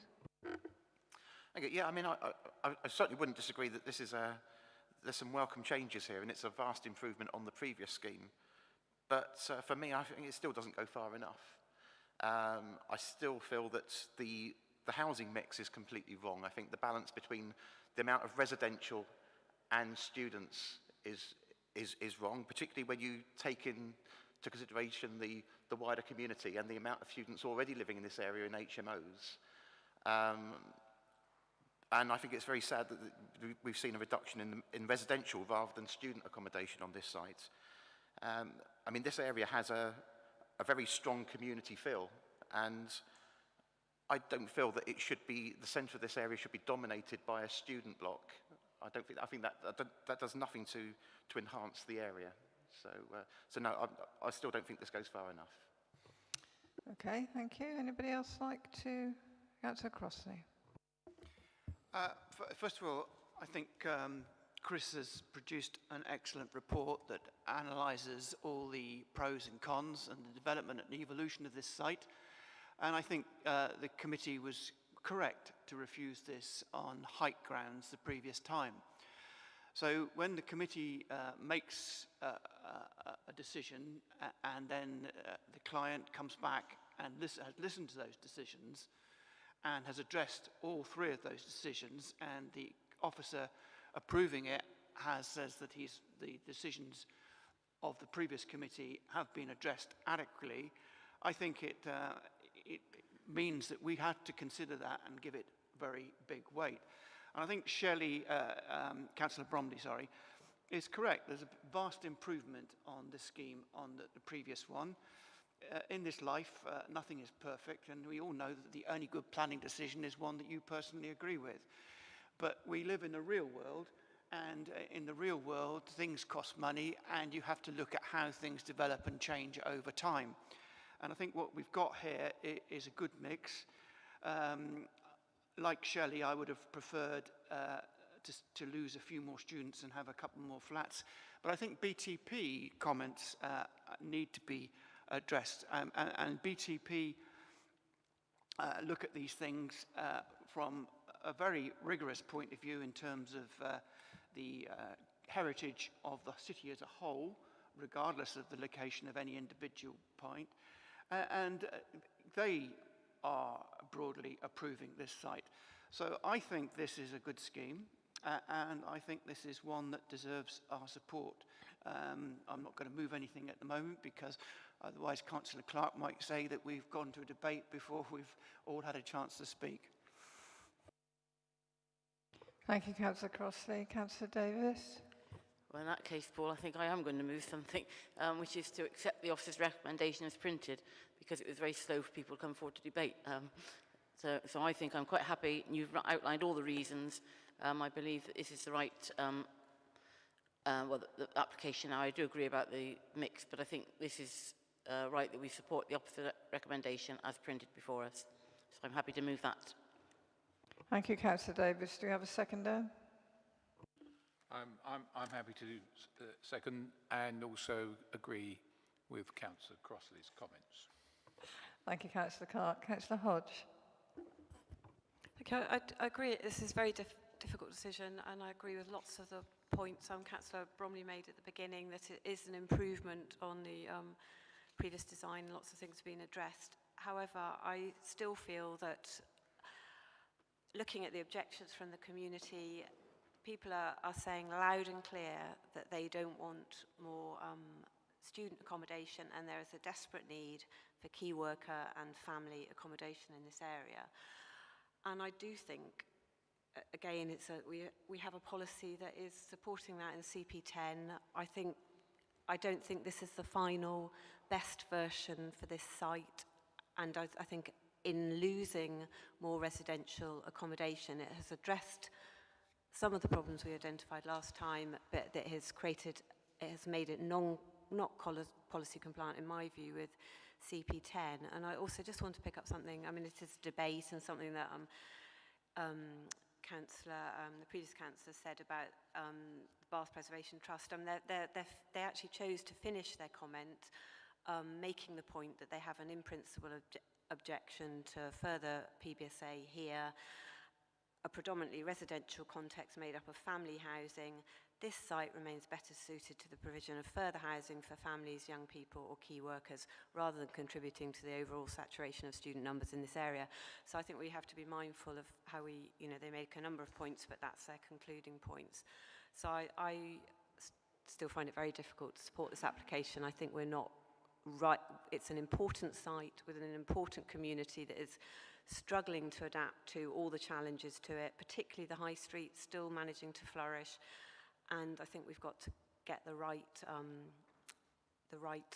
development on this site.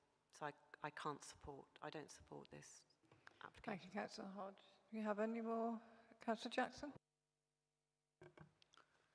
I'm afraid I have to disagree with Councillor Crossley, like I usually do, because although when this is built, the site will look much better than it currently does, and this application is considerable improvement on the previous application. But I think you should always aspire to the best. The problem is, of course, that planning policy or planning law doesn't exactly support us in this one.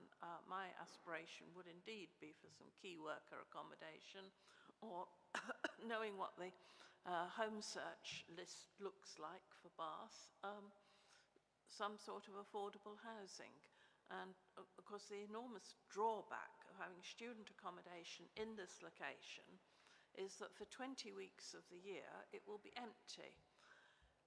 So I would just like a clarification. I don't think there's any policy reason why we could object to this development. If they want student accommodation, this is a capitalist world, and there will of course be some decontamination costs, which we haven't really heard very much about, like the removal of the asbestos. That's the first point. I don't actually think there's a policy reason, although Councillor Hodges argued very eloquently for it. And secondly, I'd be much, much more comfortable if the officer recommendation was delegate to permit, because I think there are one or two things that need straightening out in the terms and conditions. And I was wondering if there's any it's going to be a dead area for 20 weeks of the year. What I'm thinking about is, would there be any constraints on having it used as an Airbnb block, with the consequences with hen parties in the middle of the night for the neighbours? So, Chris, could you answer those points? I believe it is delegated to permit, isn't it, the recommendation?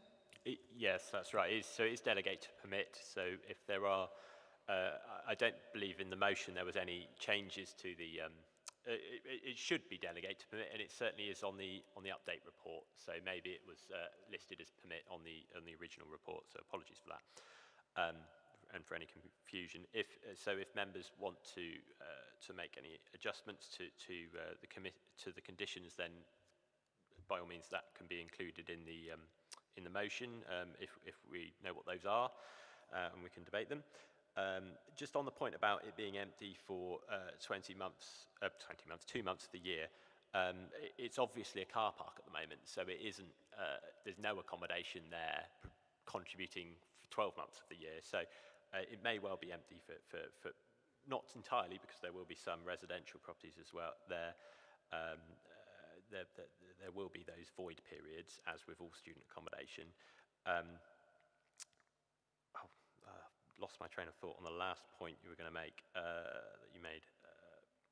Just on the housing mix point again, the CP10 does say mix of housing should contribute towards providing a choice in tenure of housing type, having regard to the existing mix of dwellings in the locality and the character and accessibility of the location. So the slight problem with this policy is it doesn't give you clear instruction as to the spatial scale at which you're looking at. Are you looking at the site itself? Are you looking at Westmoreland? Are you looking at BA2, the whole area? Or are you looking at the whole of Bath? And when you start looking at in those wider spatial scales, the actual choice of accommodation and there is a greater mix. And it's also not specific about what that mix should be. And I've just done a couple of calculations in my head comparing the previous scheme, which members didn't refuse on this mix point, to the current scheme.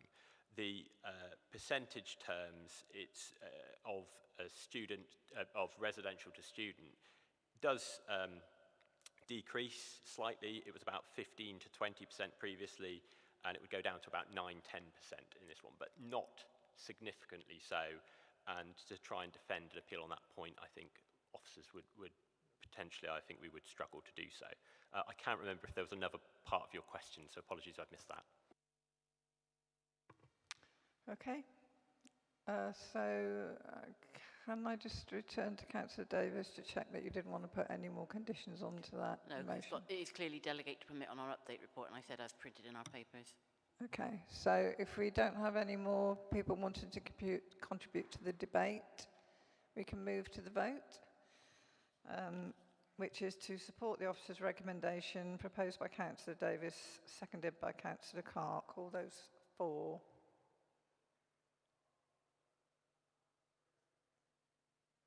That's 8 in favour, Chair. And against? And 2 against. No abstentions. Thank you very much, everyone. Thank you, Chris. So we've finished exactly on 1 o'clock. Perfect timing. Could I have everybody back here no later than 1:55, please? Thank you very much.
Good afternoon, everyone. Welcome back. The afternoon session of Bath and North East Somerset Planning Committee for November. We have one item on the agenda this afternoon, which is 2 Molly Close, Temple Cloud. If I could ask the officer, Sam, to give his presentation when he's ready. Thank you. Thank you, Chair.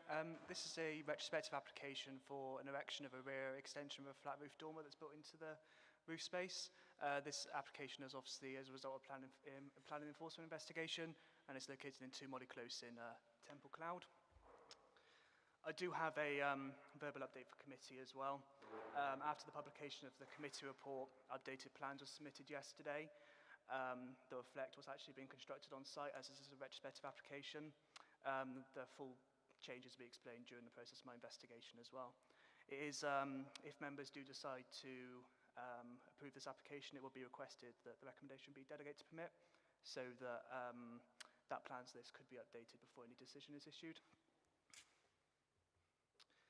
So here we have the site plan on the left-hand side, just shows the one-story, the bungalow that was there before development commenced. And on the right-hand side there, you've just got an aerial that shows the site as well. It's quite a large site with a small detached bungalow on it. This shows the existing plans before development commenced. So this isn't what it looks like on site at the moment, obviously, but this is what it looked like before. So just sort of had a rear extension at the single-story rear extension at the rear, and just a sort of normal single-story bungalow. This is the proposed elevations. An extension is proposed at the rear that would incorporate a rear dormer that obviously go into the roof space. The updated plans on this, actually on the south elevation on the top left-hand corner, there was a window on the first apex on the first floor. This was actually subject to the third-party objection from one of the neighbours concerned about overlooking. That has actually been removed from the plans because the sort of the floor plan inside has been rejigged, and there's now a bathroom there instead of a bedroom. As you can see on the top left-hand side, there's a small sort of head height, 1 metre wide, obscure glazed sort of slot window that would then be that then goes into the bathroom. The bedroom is illuminated from a skylight that would be installed at the front of the property as well. These are the floor plans, as I was just saying. Unfortunately, it's quite small. I do apologise about that. But the bottom there shows existing floor plans. So it's going from a 3-bedroom property to a 5-bedroom property, an increase in 2 bedrooms. And you can see on the top left-hand side, there's a bathroom right in the sort of on the south elevation in the middle. That's where previously there was proposed to be a bedroom, but the bathroom has been moved to that location. And that's why the window was able to be removed, because they were able to have the obscure glazed slot window instead. This is the proposed roofing materials. The applicant did want to change the entire roof of the property at once, rather than just doing the roof with the extension. And just to make sure that the material, we can condition both the materials of the roof and the roof with the extension. This plan was submitted to show the materials proposed for both, which is sort of a grey slate composite material. But that obviously in itself, re-roofing a house doesn't require planning permission in this location, so it was only includes sort of the simplicity, sort of trying to tie things up. The parish did, well, the part of the parish objection was regarding to an increase in car parking in the local vicinity as well. As according to ST7, they to go from 3 to 5 bedrooms, they had to provide 3 parking spaces. It does have quite a large front driveway. As you can see on this, there's adequate space for at least 5 cars at the property as well. Just got some photographs here. I know these were requested by committee as well. You can sort of see on the back there, obviously the roof's off the property as well, but there's the you can see the dual apexes at the rear just there. I appreciate it's quite difficult to try and get side elevations, but I have got one from further up the road as well that sort of does show it in context. Quite a few of the properties there, as you can see, already have loft conversions and skylights, so quite a lot of them are essentially already 2-story dwellings anyway, and there's 2 proposed roof lights on the front elevation of this property as well. This is the rear elevation. This proposed to be the first floor to be timber clad and the rest of it to be matching render to the rest of the rest of the property. Those two openings on the top are for two Juliet balconies that will open up into bedrooms inside. This is the side elevation. This is the slot window that I was mentioned earlier in my presentation. So this further south would have been the window that was subject to the third-party objection, but obviously that's been removed and this window has been put in its place. Obviously, the glazing hasn't been installed yet, but I just sort of included that photo to show members the window that's been amended as part of the plans. And that's it. Thank you. We have no speakers today for this one. So questions. Anyone have any questions to the case officer? Councillor Hodge. Sorry, thank you, Sam. I just wanted to be clear. So the later email from the one objector saying they'd noticed an extra window on the same elevation. So is that the window that has been reduced in size, or I'm confused about which is the extra one? Okay. In the plans. Oh, sorry. I believe the objector saw this window, and obviously the updated plans weren't available to the objector at the time. So she obviously saw this window and saw the proposed window in the same. Or not on the they saw this window not on the plans, and obviously the other window was on the plans. So I'm trying to understand it. This is the only window that's going to be on the first floor elevation. There's no extra window that the objector has seen. It's merely that other window has been removed from the plans and not constructed, and then this window has been opened that isn't shown on the plans that were submitted at the time of the application, but are shown on the plans that I've presented today. And this one will be a reduced size. It will just be. This one is, yes. So this one's a reduced size, and it's going to be obscure glazed anyway. And the other one has been removed. The other window was just a normal sort of dual pane window that would have opened up into a bedroom, and obviously this one's just sort of a eye-level slot window that's going to be obscure glazed into a bathroom. My other question was, did you ever go to the or asked to go to the objector's site to look at the property from that angle? Yes, I did. I did go to the objector's site when the application first came in, because she requested that I come and see the impact of the property there. I didn't think it was necessary to include any pictures from the objectors in the presentation. If you wanted them, I apologise for that, but it's just that the main point of the objector was the overlooking from this window, and as that window has been removed from the plans and this obscure glazing window has been in place, there'd be no overlooking from that perspective onto the neighbouring property. If I do go back and show you the site plan there, so the main issue was overlooking onto 3 Perrin Close, and as you can see, the south elevation of it it does point towards the house, but it's not directly next to the house, and it overlooks into the garden. But obviously, as there's no window on that first floor elevation now, the risk of overlooking doesn't exist essentially.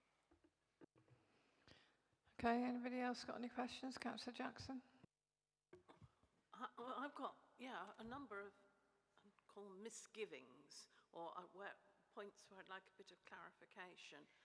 In the original officer's report, it spoke about this room being a bedroom. We're now told it's going to be a bathroom. I would not have thought that we could have prescribed the use of the room. It could, after all, get turned into an office. A lot of people are working from their back bedrooms now, aren't they?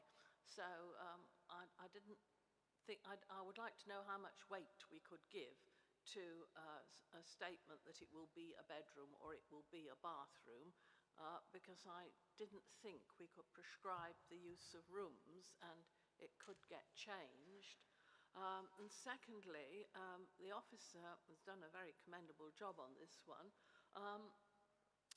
but he only got these revised plans yesterday. So this means I think he's right to want to change it to delegate to permit, but this means there's been no public advertisement of this change and no consultation. I'd like just a little bit of guidance on when a submission requires some public input, if you follow me. And this lady who's objected to the report as we have it, you see, is thinking it's one set of plans when in fact another set has come in. Can we have a ruling on what should happen in a situation like this? Thank you, Councillor Jackson. Thank you, Councillor Sam, Jackson. can you answer that one?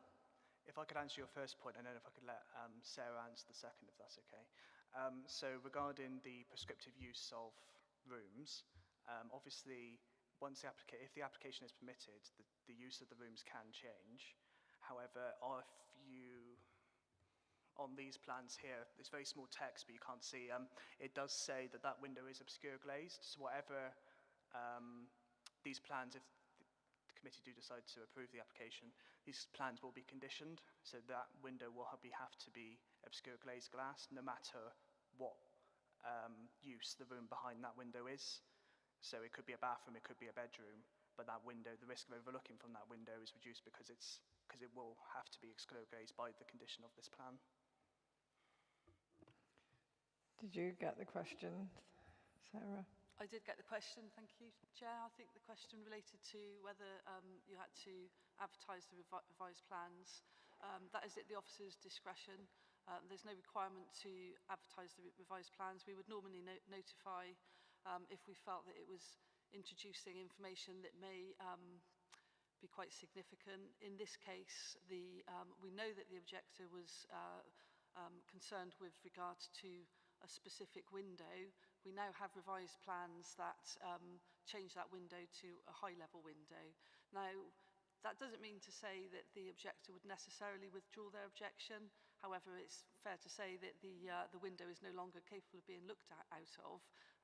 So certainly the reason why they did object should have been overcome. But in any event, there is no requirement to notify. So the case officer is quite able to bring this before members, and members are quite able to make a decision today. Yeah, thank you, Sarah. Yes, carry on. Sorry about this one. This is a completely different question. You showed 5 cars parked on the property. I'm absolutely unable to see. I mean, I can see how you would get them in. You'd have to get them all out to get the one that's nearest the garage out, wouldn't you? There's absolutely no scope for turning. I would have thought 3 was probably reasonable if your car was going to turn round and not reverse out onto the highway. Thanks, Councillor. I think the plan that's on the screen before us is purely for information purposes. 5-bedroom dwelling does require 3 off-street car parking spaces to be policy compliant, and I think 3 car parking spaces from those shown on the plan would be satisfactory. I don't think I think they're trying to indicate that they've got more than enough room for the 3 cars that are required. Thank you. Okay, any more questions from anyone? No? I'll open it for debate then. Anyone? We have a proposal to move the recommendation. Well, it would be changed to delegate to permit. Do we have a seconder for that? Councillor Davis. Anybody want to say anything else? So the proposal on the table is to support the officer's recommendation, which was actually a change to delegate to permit with the new information that's come in over the last day or 2. So all those in favour? Unanimous, Chair. Thank you.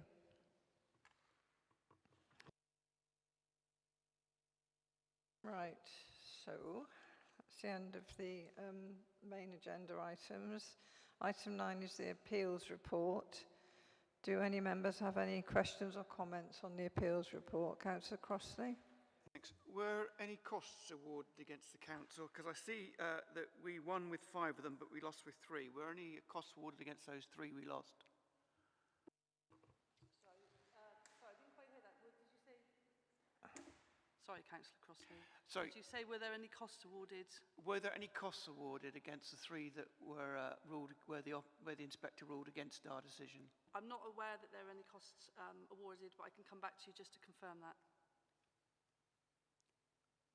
Yes, please. And the one that's interesting to me, well, it's 2 points I'd like to raise. But the one that's interesting to me is the Wanstead Business Centre, which is the big new care home. And I can't remember the debate we had in here, but I'm pretty sure I voted for it. But I think there's a lesson that we need as a committee about the big one. The others seem to me quite small issues of taste and flavour, but that was quite a big project.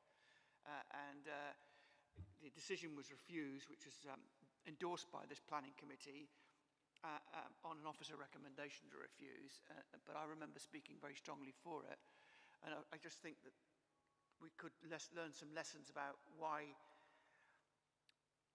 we as a council got that one wrong in respect of why the planning inspector liked it. And the last question I've got, when you look at this paper, we've had a long debate about the Scala today, and I notice there's a forthcoming hearing and inquiry on the Scala, which is presumably on the earlier refusal. Do we know if the developer is going to be withdrawing that inquiry and hearing now that he's got his permission on the current one?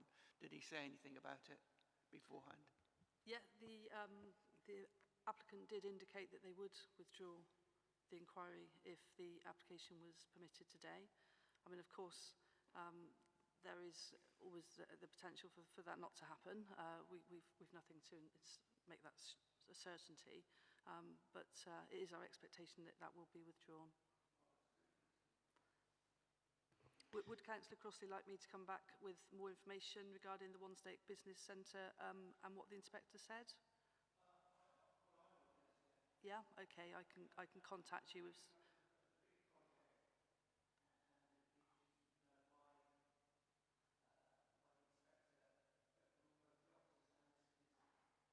I can provide you with a summary. Okay. Thank you. Thank you very much. Any other questions? Sorry, Councillor Jackson. I think Councillor Crossley's put his finger on it. It's very important to have this information from the planning inspector's report, particularly because I've been approached by a businessman who would have liked to open a business in the Wanstead Business Centre, but couldn't progress because of the planning application. And of course now he's lost all hope. And he keeps saying it's extremely difficult to find premises in Bath. So I think, you know, we should need to learn lessons from this one, especially in view of the fact that we've been asked to approve an application for, I know it's got special reasons why it should go through near Keynsham, but nevertheless, you know, you ask yourself, couldn't that application have been slotted into this business centre? But that's probably too difficult. Now, the question I'd really like to know from the officer is, what has happened to the appeal on the Min Hospital? Because we were in a similar situation there where the developer intimated that if we permitted the application on the table, the application that's at appeal would be withdrawn. But I don't think it has been, has it? Thank you, Councillor Jackson.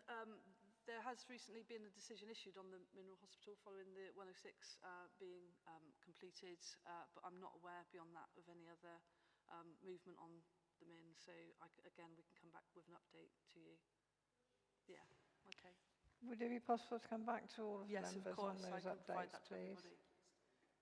I have a feeling the Min's been withdrawn, but I may be imagining that.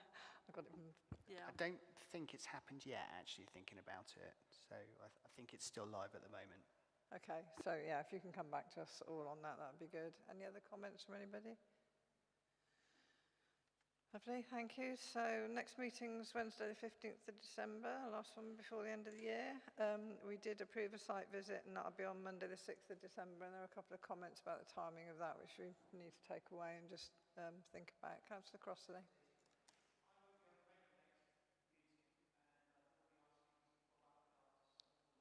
Okay. Yeah. Sorry, Councillor House. The site visit, the date again, please. Monday the 6th of December.